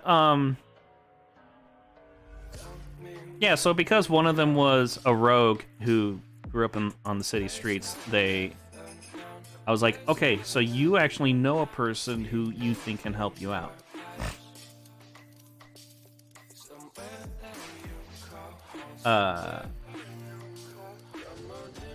So I was like, okay. They go find this person. He's running. He's kind of like a crime boss, but he treats his people very well. And he took this player in when he was little, and kind of like raised him. And so they're like, "Hey, we're in this situation. We need to get to this one place. Can you help us?" And he was like, "Sure. I've actually got some carts going up in that direction, so you can just hitch a ride with them and be golden." And I like throwing curveballs at them every now and then. And the one playing the barbarian was kind of getting a little cocky because he designed his character very well to where he rarely ever got, like, I don't think he ever got to, like, half health up to that point. And, yeah, he kept, like, I know he was being, like, very much in character, but even in character, I was getting annoyed, like, okay, Dan, okay, Dan, okay.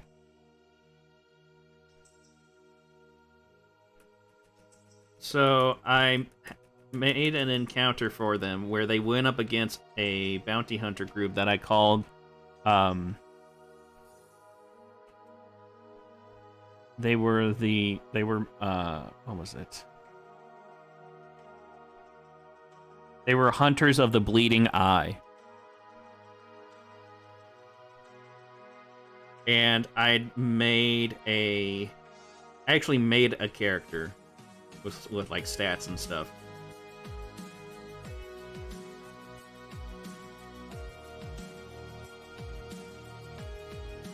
Yeah. But I wanted to remind them because I think they were at like level 6 or 7 at that point. And I don't really follow that, at least at that point I didn't follow the whole, like, if once your character reaches certain levels, they kind of should be at like this kind of points in their lives. Because I wasn't planning on this to being a, like, within the story, a long-running campaign. Like, the campaign would be 2 years long, like, in story, in canon.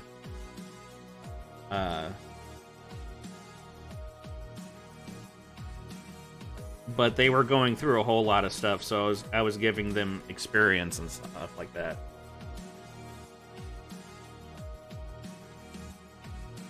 Yeah, so,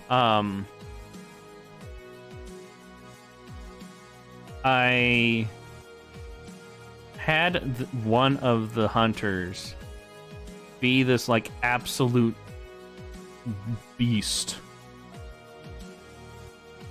And, I showed how, like, fucking powerful this fighter was. Because she was dual-wielding great weapons. With no penalties. And so basically I was just saying, like, okay, yeah, you might want to be careful about this one, because look at that.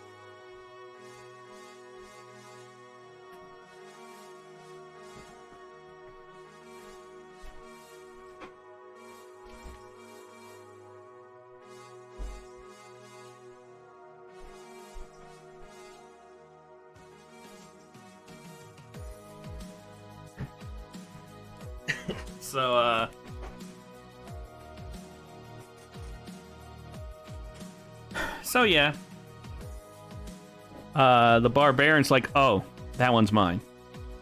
And I was like, if only you knew. So they get into a fight.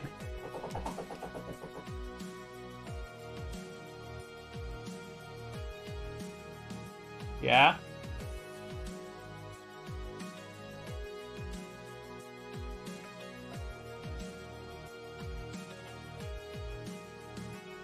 Was that you, Angela? Okay. Well, yeah, so...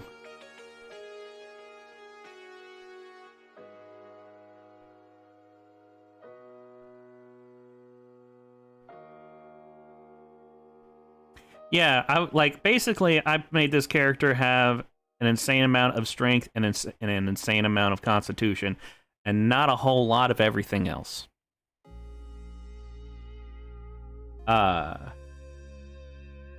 Like, she is meant to be a powerhouse, and that's it.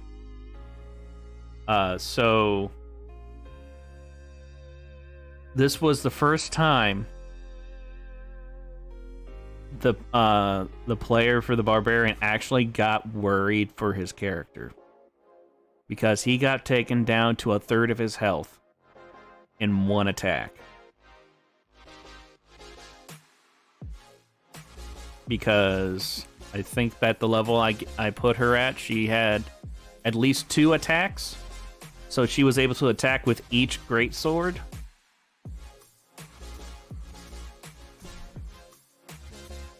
And she can do a lot of damage with those.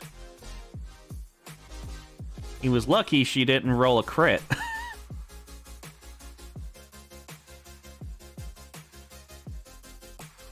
But yeah, so he was like, oh, fuck, I need to make it to where she can't attack me anymore. So he tries to grapple her.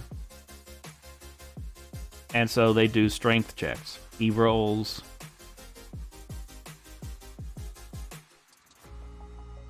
I think he rolled a 19.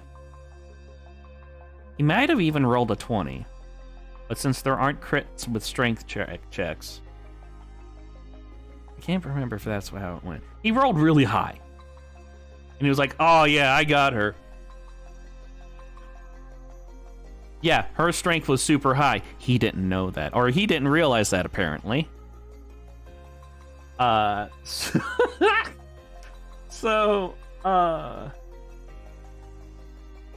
rolled for her. Like, he got like 25, 27, like, total, or something like that. And I said...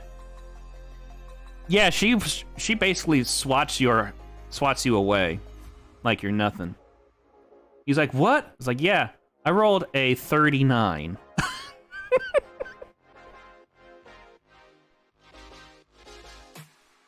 Yeah, I put a lot of strength into her. And he's like, I do it again. Like, okay. Doesn't work. And then finally, he does it one more time, and she rolls really low. And so he gets it. But like, so when the next round was starting, she went before he did. And I was like, and with how this character's personality would be, I had it where she tosses her swords aside, like, come on, let's do this hand to hand. It's gonna be fun. And so then, yeah, that was when, I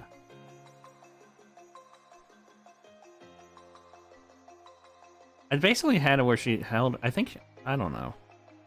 It's been a while. But yeah, basically they tussle for a bit. And then he gets overpowered.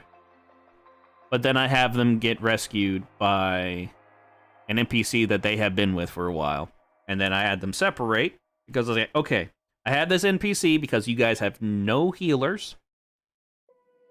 And then the druid started getting more support spells. So I was like, okay, I think I can separate them and it'd be good. And then they break the door, kill a person, become wanted criminals. I'm like, I'm gonna need to bring them back.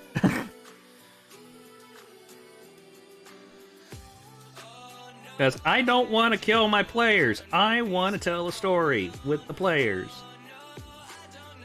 And them doing stupid shit was making that difficult, because I also did not want to help them out all the time. So I was like, God damn it. Okay, I gotta bring this character back. Help you guys out a bit. But for fuck's sake.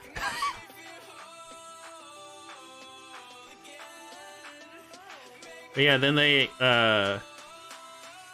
so the reason why they got into that fight was because somebody had actually sold them out, who worked for the, rogues,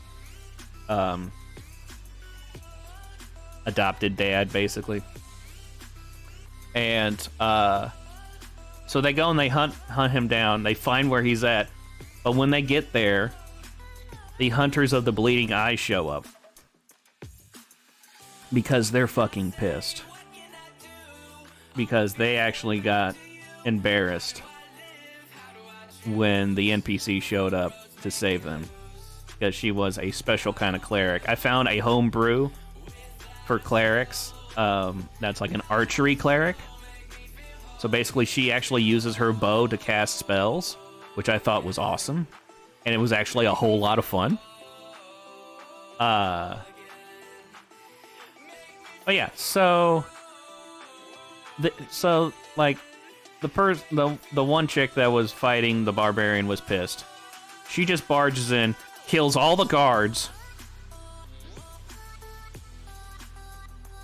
Yeah, kills all the guards, and then grabs the person that sold them out, and basically is accusing him of withholding information. And he has no idea what she's talking about. And she then, like, so it was like a gnome, or like a small person. So she's holding him up in the air, and then she just tosses him in the air, and then just plants the bottom of her foot into his gut while he's in midair. Hits him so hard, it actually makes his spine burst out of his back, and he flies out through the back wall. And then she just marches off. And the rogue is watching all this. And everybody else is like, what the hell just happened? And he's like, I am fucking terrified and extremely aroused right now.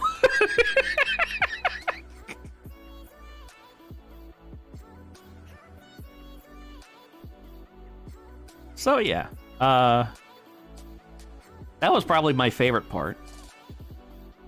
besides the boss fights. The boss fights were pretty fun.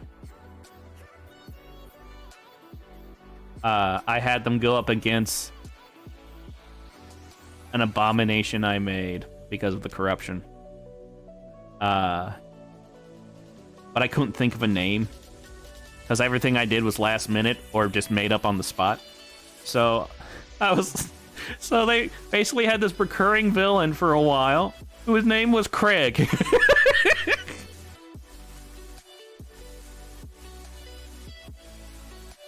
And they grew to hate Craig a lot.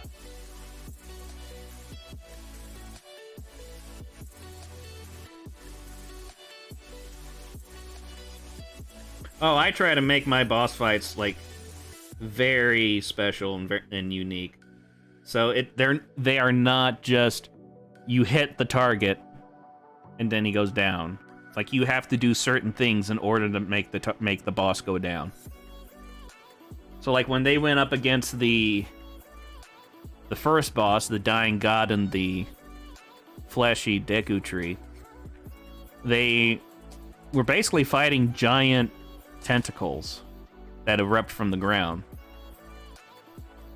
And then I threw a ticking clock on it because there's all these like pods that were bursting, and these spider-like creatures, well, not spider-like, these like horrible monstrosity creatures were just starting to flood out, and there were hundreds, if not thousands of them starting to crawl towards the party.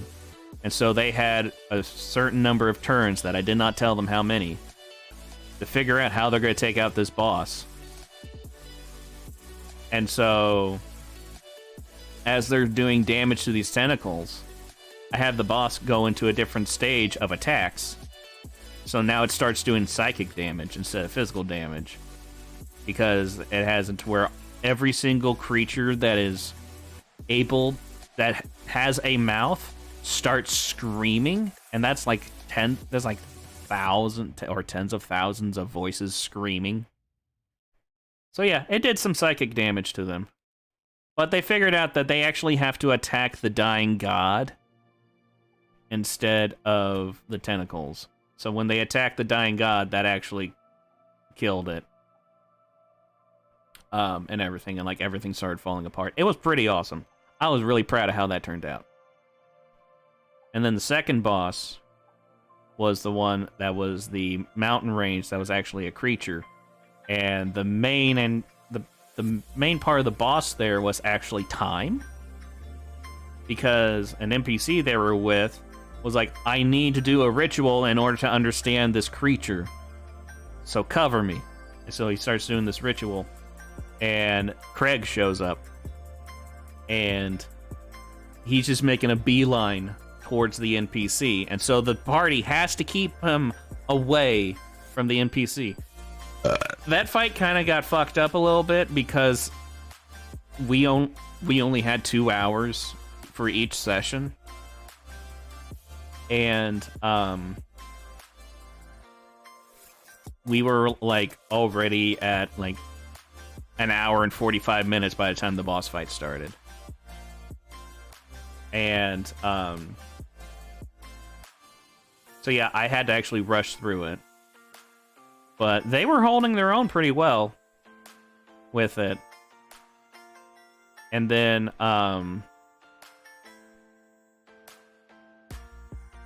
like, I actually made a lot of drawings for the campaign.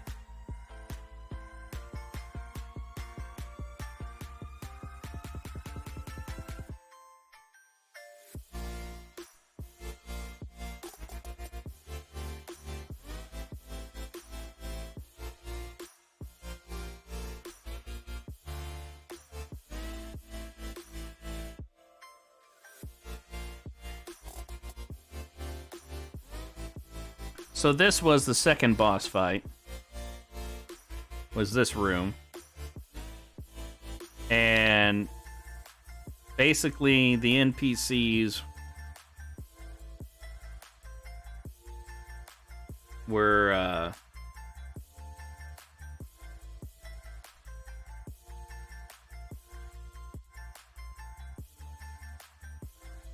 Right here.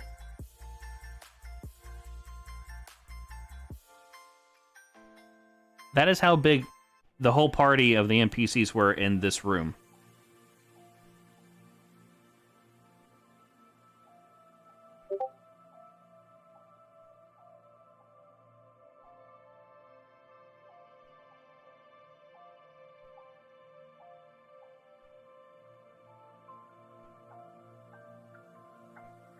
Yeah, so this was the creature they were trying to figure out what it is.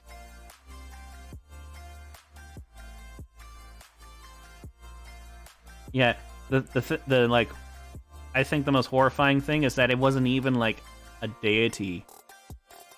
It was just a mortal living creature. But that is how powerful the corruption can be. But yeah, so basically they had to fight off Craig and to keep him from getting to the NPC. And then I had one of them, like, so they did a thing finally once they figured out what to do. And then the whole mountain started collapsing. And that was when I killed off the NPC, the cleric. And they were really close to the cleric. They really liked her.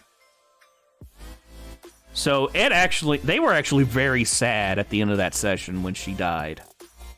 But she didn't die like a bitch. She went down being like, if I'm going down, I'm taking you with me type of thing. So she basically turned herself into a divinity bomb because Craig grabbed hold of her and started to corrupt her. And she's like, I'm not turning into this monster, this horrible stuff, and I'm not letting my friends go down with me. So then she basically turns herself into a divinity bomb, blows up Craig, collapses basically this thing between them, and they're able to escape.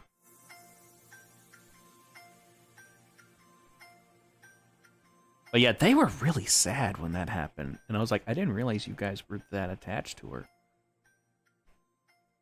I knew you liked her, but I didn't know you liked her that much.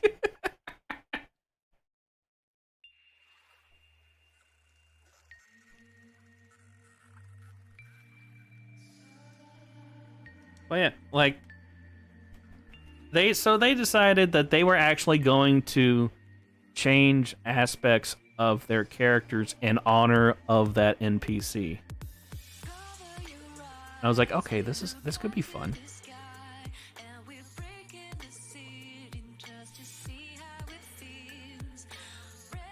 Well, I was planning on doing it for a while, because I didn't want them to rely on her. I wanted the character to be someone that can help them out, and the druid was getting more and more support stuff. So I was like, okay, I think the druid can take care of them now, because the barbarian is able to take a lot of damage, and the rogue is very good at sneaking. Should be good. Yeah, so like the barbarian was gonna start taking I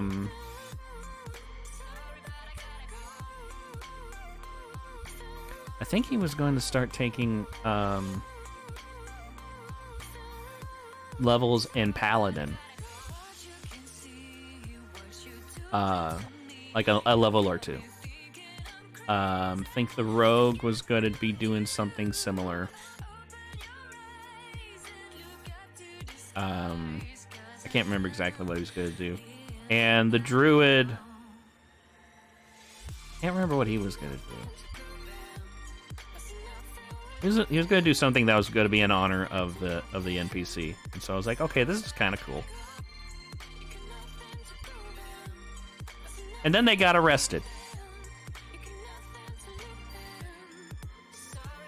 And then the campaign ended. I forgot I did that drawing yesterday. Whoop, whoop, whoop, whoop, whoop, whoop, whoop, whoop.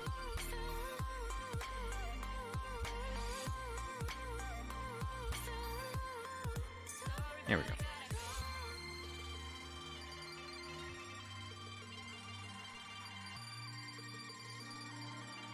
Yeah, I do really like being a DM. I don't know if I'll probably eventually, but I don't, at least for now, I don't think I'll go back to being a player. Not for a while.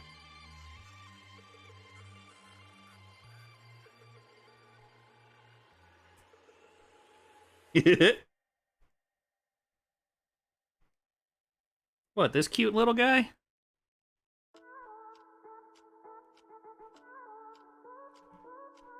I made this last night. Used to sit on the pier, watch the waves go by. Didn't care what they thought as the time passed by. Why'd we have to grow up, make mistakes, and I wonder why. I let you go on your own, and I wonder. I mean, I always liked being a player. The thing that kept me from being a DM for the longest time was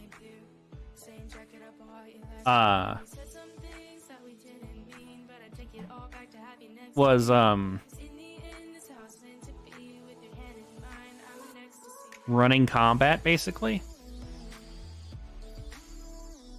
Because I was like, well, there's all these rules I need to make sure I'm doing to make sure it's done right.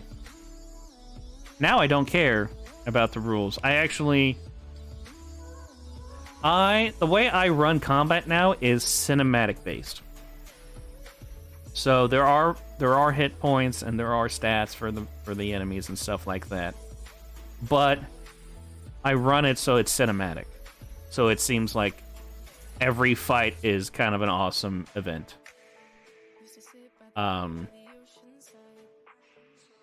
And it's full of surprises and stuff.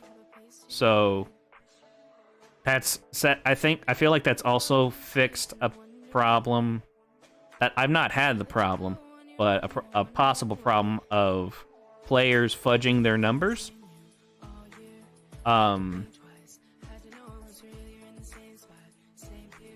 Even though now we kind of have it in a way where you roll on Discord. But like, because I've had a couple of my players was like, should I use this so you can see my rolls? And I'm like, I don't really care. I'll kind of get an idea if you're cheating, and if that's happening, then I'll just do something.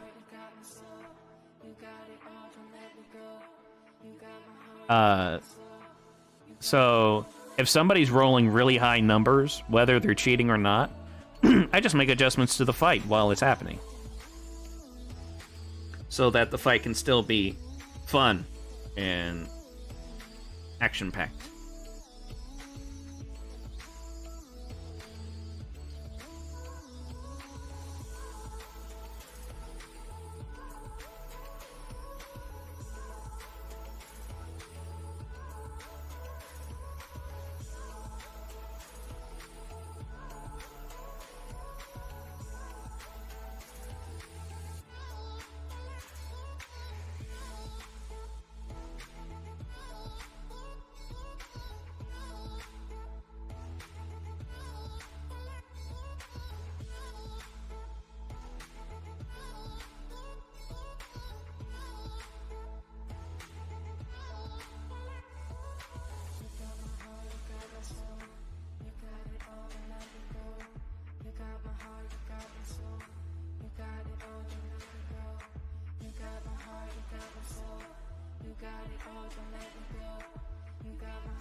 Here I am, don't try to make a fool of myself. Opening up, but I'd rather keep the things unsaid. Don't blame me, I don't blame you. Stay in touch, keep it up, sing it out loud. Been afraid of the dark lights inside that the people's society sends out. Here's a word for the one who never speaks the truth. Listen now, everyone is here for you. Don't be afraid to let me in.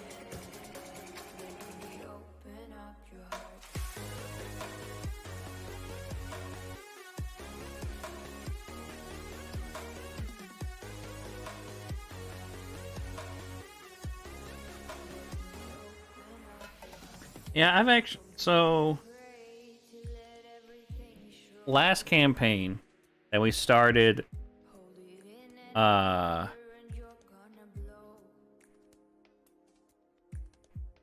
think we started in December? Or November. But, that was the first campaign in 10 years that I've ever ran. The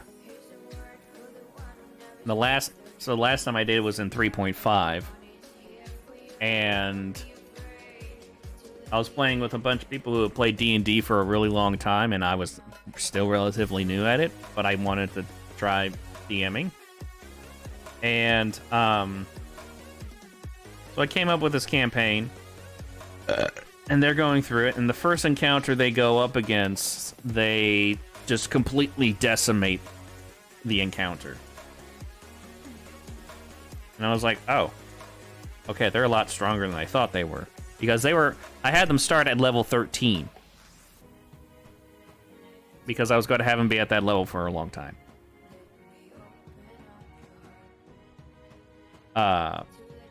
And so then like, they were basically making fun of me for the fact that it was so easy. And, like, they were laughing about it and all that. Yeah, I didn't realize that at the time. So they completely decimated that fight. And so, I was like, you know what? Fuck you guys. I'm gonna have you guys go up against something that's really hard for you to get to deal with. So I had them go up against, like, fuck you, here's a dragon. No, I couldn't do that because it was in a city and I didn't want to destroy the city right away.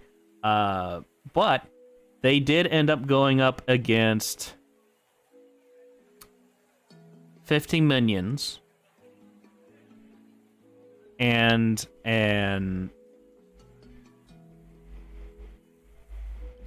a metal construct. I had to be 50 minions because I wanted to at least make them like have to fight off something for a bit, and then I wanted to have something that could hit them really hard.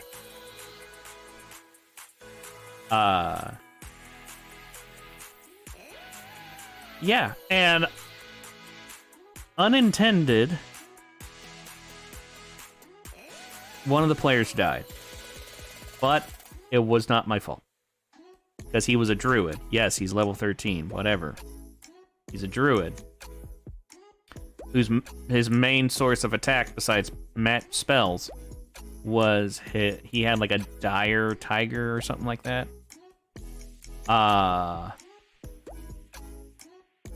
But he just tells the fighter who's next to him and his pet to go help the others while he takes on the metal construct. And his plan was to cast darkness and then, like, basically jump out of it to make the thing confused. I was like, okay. And the way I kind of like to roll for stuff is, or the way I like to run stuff with certain enemies is that I roll for their reactions.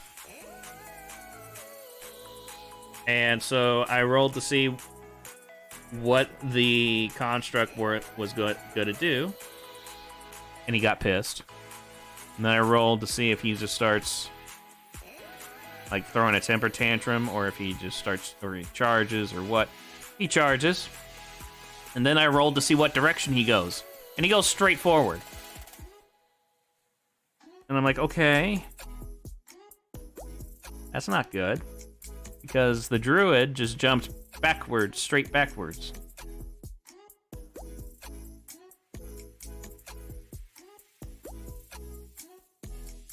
And so it was not his next turn. And well, he was able to move, but he didn't move. He did his jump, and he still had some distance he could go, but he decided he was going to stand there. I guess to admire his work. So the construct goes straight out, runs right into him, and as he's charging, I rolled to see if he can do an attack, and I actually made it to where it would be difficult for him to attack. But he still did it. And like, oh. That's a crit. So, I rolled the damage. I tell the guy the damage, and he's like, yeah, that is way more than my hit points. Like, oh. Cool. So yeah, basically, the construct decapitated him with a punch. And I was like, oh. Okay.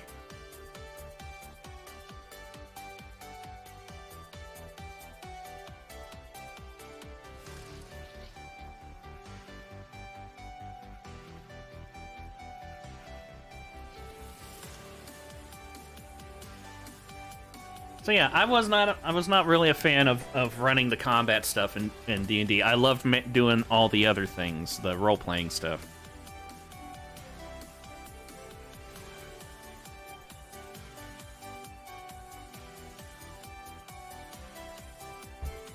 Um, 3.5.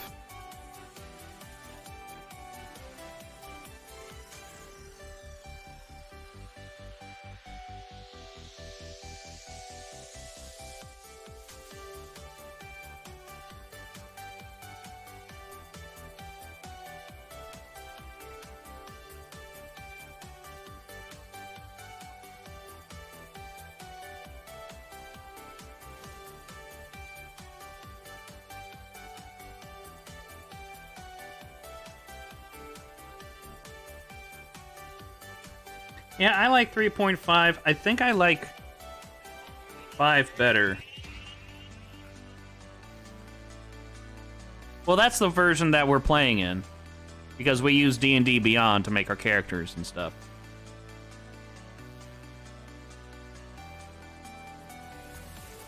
And in the last campaign, we used Roll20 for the combat maps, but we're not going to be able to do that this time because one of the players, their computer can't really handle having D&D Beyond open, as well as being in Discord and having Nat20 or whatever, Roll20 on. So I'm actually, what I'm going to do is I'm going to make the maps, because I make the maps in Clip Studio anyway, and then I'm just going to stream, because I stream the sessions as well. I'm going to stream so that you can see just the map, and then I'm also going to stream onto Discord the map so that the players can see it in real time, and then I just move everybody's pieces. That's the only way that I think we can do that if we're going to have maps. But we're not going to have maps tomorrow because I've not had time to do that. I haven't even had time to finish everybody's avatars, because I'm making VTube avatars for the players so that people can see who's talking. But I'm going to make some stand-in ones for tomorrow until I can get them done. But, yeah, we have...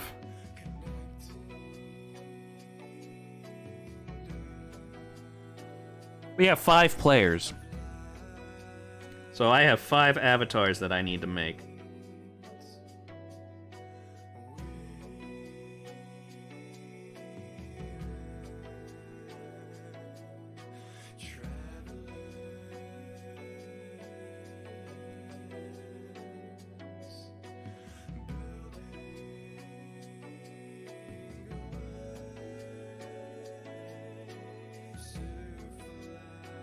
Unless they just really love the stand-ins that I make. Then we'll just use those.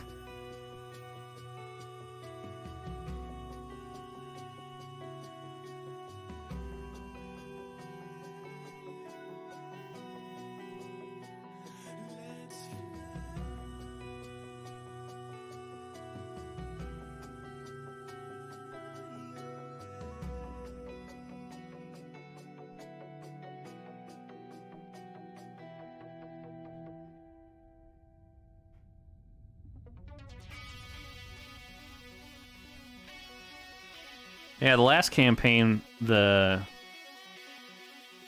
big villain was actually a character that I made as a player for another campaign that I did not get to utilize much, which I was upset because I really liked the character. I just made some alterations to her in this one to make her the big villain. But, yeah, because the campaign that we made for her, I made her for, was an evil campaign. And we were doing some pretty badass stuff. It was pretty cool. But then I guess the DM just didn't want to do that campaign anymore. And he didn't tell anybody.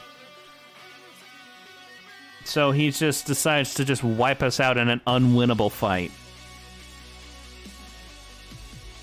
And I realized that's what happened because I looked up because he was one of those people that really goes by the stats and everything. I looked up the creature we went up against. I was like, this creature does not have the hit points that we dealt. Yeah. Like, we did like 500 to 700 points of damage to this thing. And I looked them up, and every version of this creature I found, even homebrews, only had like 300 to 400 hit points. And I looked at the spells.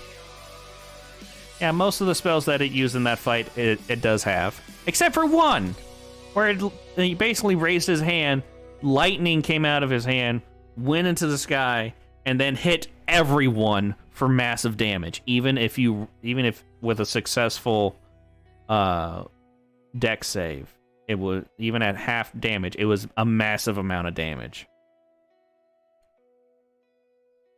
So, and then he summoned some creatures, and then some other creatures joined in. They were like high level shit. So the way my character died in that fight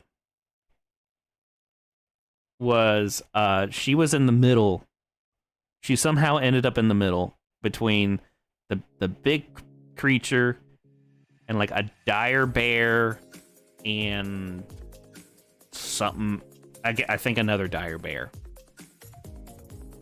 And it's like she had not a lot of hit points left. And these things were basically wailing on her. So, realizing that I have my turn and then I'm gonna die, I was like, okay.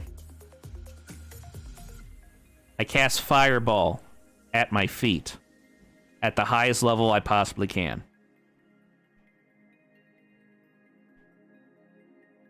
And like the way that my character cast spells was that she had spikes in her on a bunch of rings. So she actually took the rings and like dug the spikes into her palms, and she would slice her hands open, and that would be the catalyst for her spells, because she was a warlock and her focus or whatever was destroyed, but it was fused into her hands. So she basically would just use her own hands as the focus type thing. And so she like digs it as deep as she can, thrusts it out, and then just blood turns into a fireball and just explodes, and I do almost max damage. So I took out the two bears, and I did a shit ton of damage to the big guy, and my character died.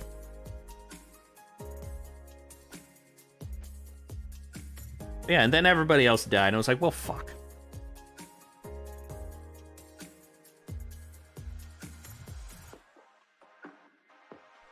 And then the DM was like, okay, guys, make some new characters. We're actually going to stay in this world. I'm like, oh, okay. So then I made another character that I really liked. And then we don't do that campaign. And I'm like, what the fuck? Are you fucking serious?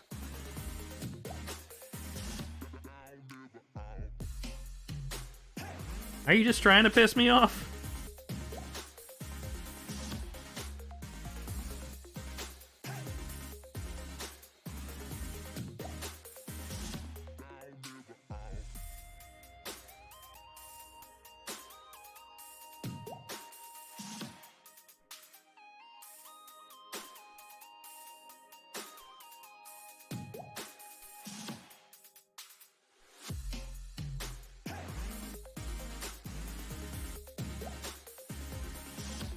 Well, he likes DMing. He DMs a bunch of games. He just didn't want to do that game anymore. That campaign. And it was just really frustrating to have to deal with that bullshit.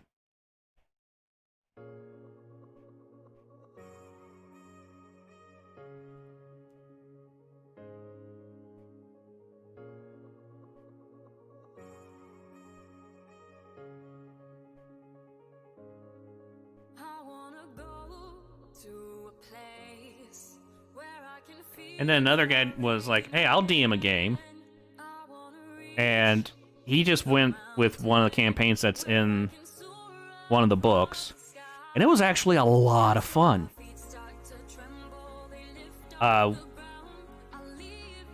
made a cleric, but I wanted to make a purely support cleric.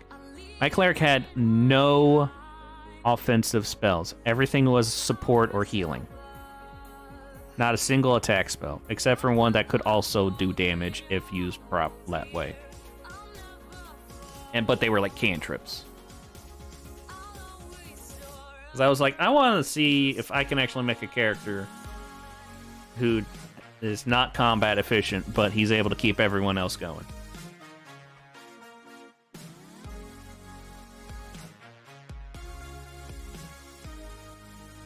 Oh yeah, he actually had to improvise a little bit because the one that we did, we're supposed to find this one lady who's at a farm who's being basically harassed by some creature, and we're all level 1, and we're all like, I don't know if we can fight that thing. And so one of the players was like, hey, everybody, give me all your food. So we got all the food, we wrapped it up in like this huge bag, basically, and we're like, hey, creature, monster person thing. Because he kept saying he was starving. So we're like, you want this? Comes up, takes it, and then leaves. And we're like, oh. And the DM was like, yeah, that wasn't supposed to happen, but it made sense, so that's why I went with this. And then so we find the person we're supposed to find, and we're supposed to convince her to like move into town, because it takes like 3 hours to get to her farm, and there's lots of shit going on. So, my character is a doctor. Like, that's part of his background.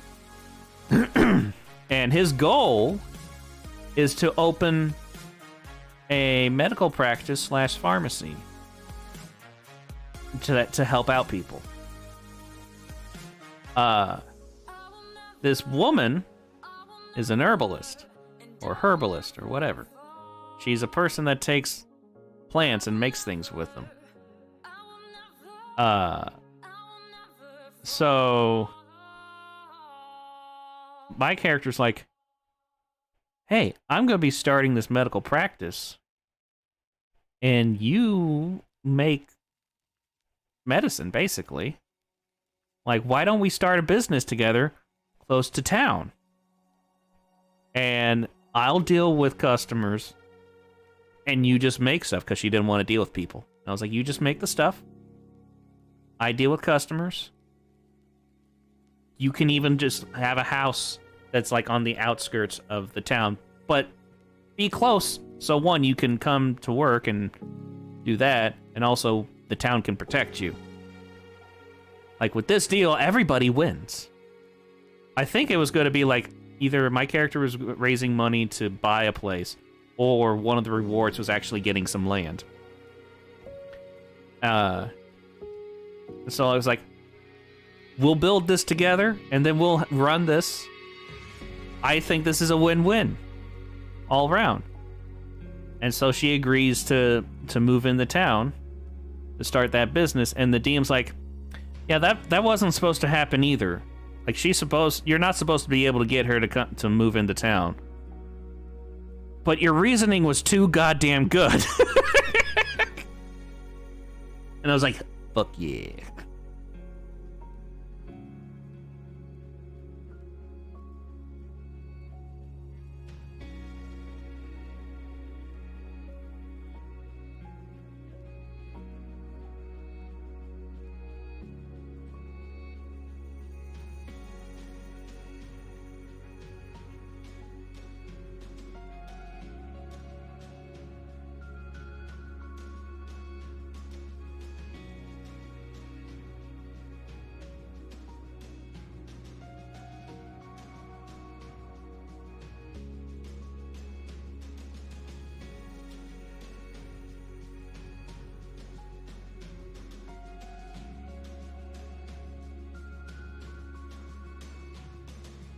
But we only did one session of that campaign, which was kind of annoying.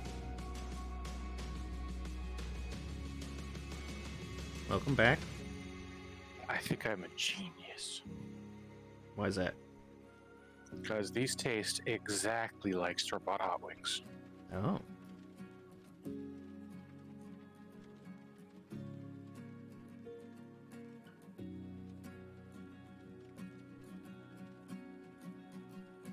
Playing Minecraft, and got one of those wandering traders that they introduced, I don't know, like a couple of versions back. And the dude's just casually selling a beacon.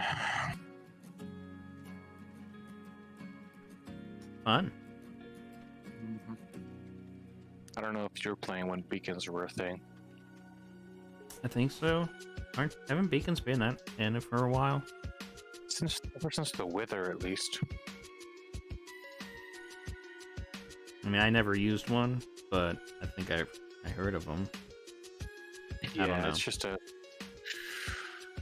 thing you can craft with Nether Star or whatever it's called you get from the Wither boss on a 3x3 of like any sort of metal or gem block.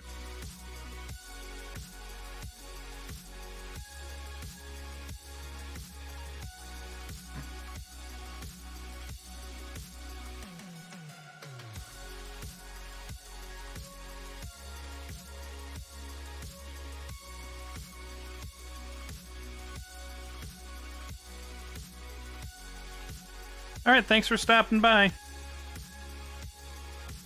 I should have this ambient occlusion done today, and I don't think I'll get everything else done tonight, but I will be able to get everything else done tomorrow.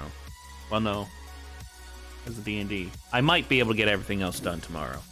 Hopefully I will.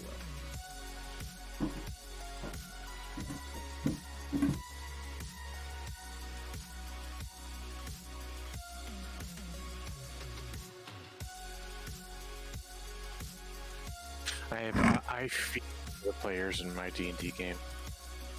You what? I fear for the players in my D&D game. What are you gonna do? I'm not gonna do anything. Nobody's playing a healer. Oh. That's a problem. Hilarious. They always, because I'm always playing a healer because I'm surprisingly good at it. So I guess they just are like, oh, it's Matt's game. We don't need a healer. He's the healer. That's not how that works. Nope. It is not how that works.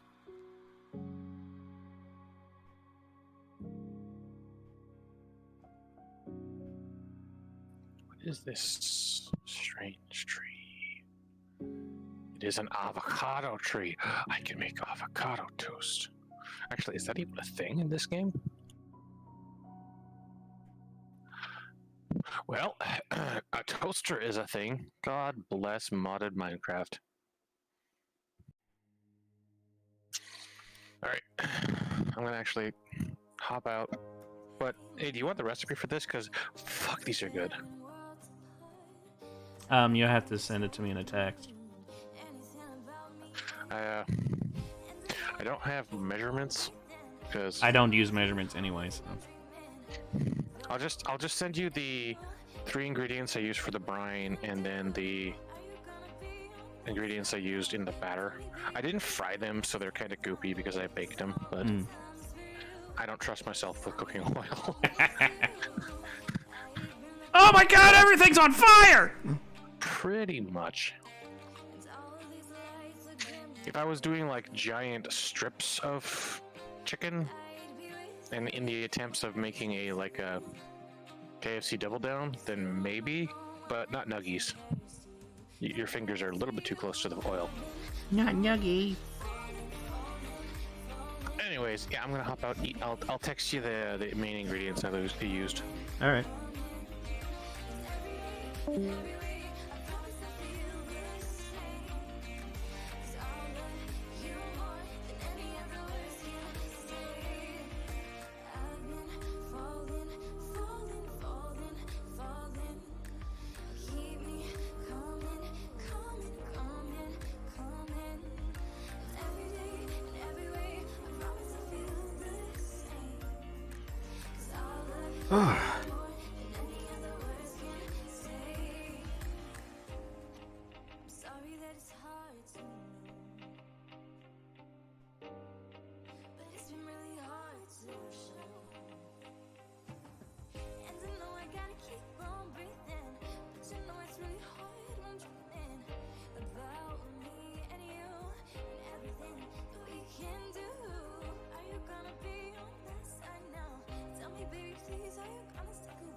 I chuckled. I've heard that joke. I like that joke.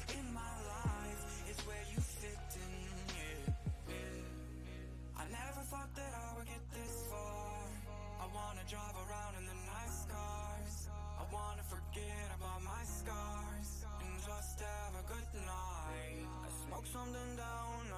something down, I'm feeling it now, I'm feeling it now.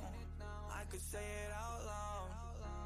When I see you, my heart goes. Whoa,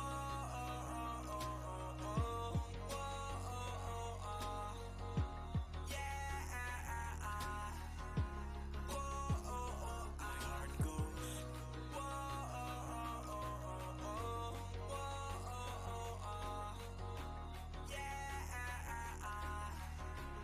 When I see you, my heart goes.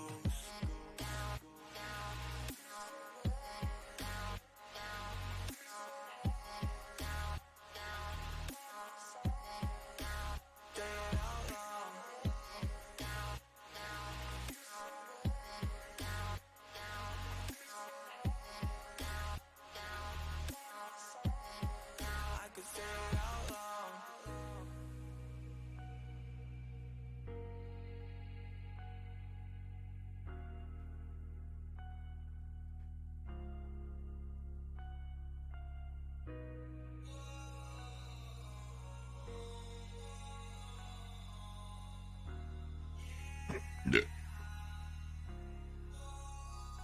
I feel so bright, I feel so gifted, I feel so high, I feel so lifted. By my side is where you're sitting, in my life is where you fit in. I feel so bright, I feel so gifted, I feel so high, I feel so lifted. By my side is where you're sitting, in my life is where you fit in. I never thought that I would get this far. I wanna drive around in the nice cars. I wanna forget about my scars and just have a good night. I smoke something down, I drink something down. I'm feeling it now, I'm feeling it now. I could say it out loud. When I see you, my heart goes.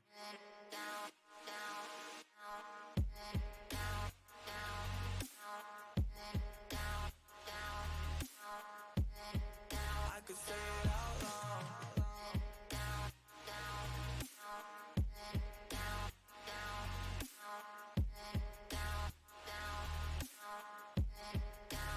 Say it out loud.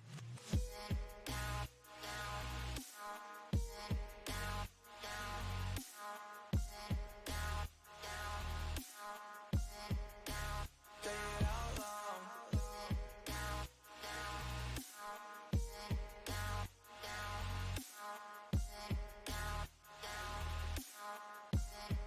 I could say it out loud.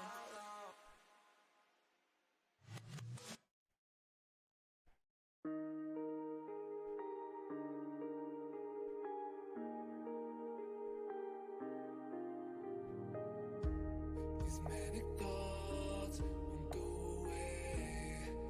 I hope you're thinking and feel the same. Your silhouette, it dissipates into the ceiling. I'm wide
I keep thinking he's saying I farted because of you. What?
Okay, time for a break.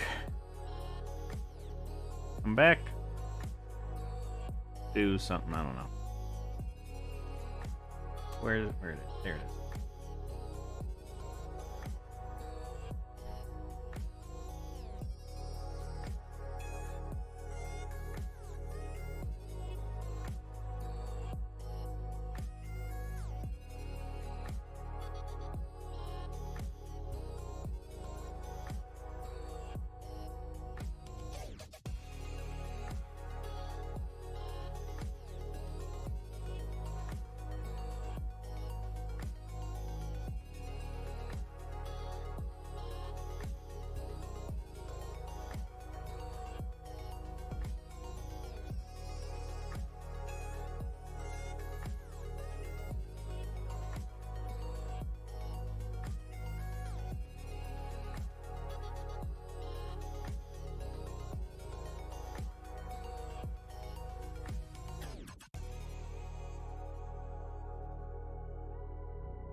you know me through and through.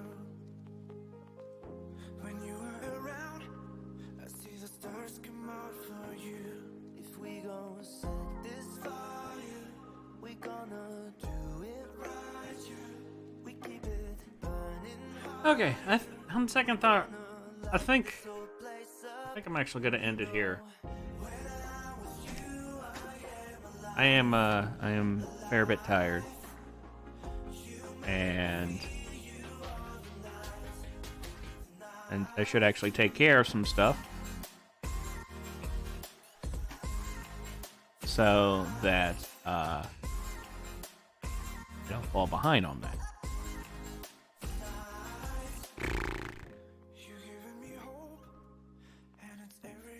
So, yeah, tomorrow, noon Eastern Standard, is another D&D session. I hope to see y'all there. It's gonna be fun. So, with that, I want to thank everybody for coming. I really do appreciate it. And I will see you guys next time.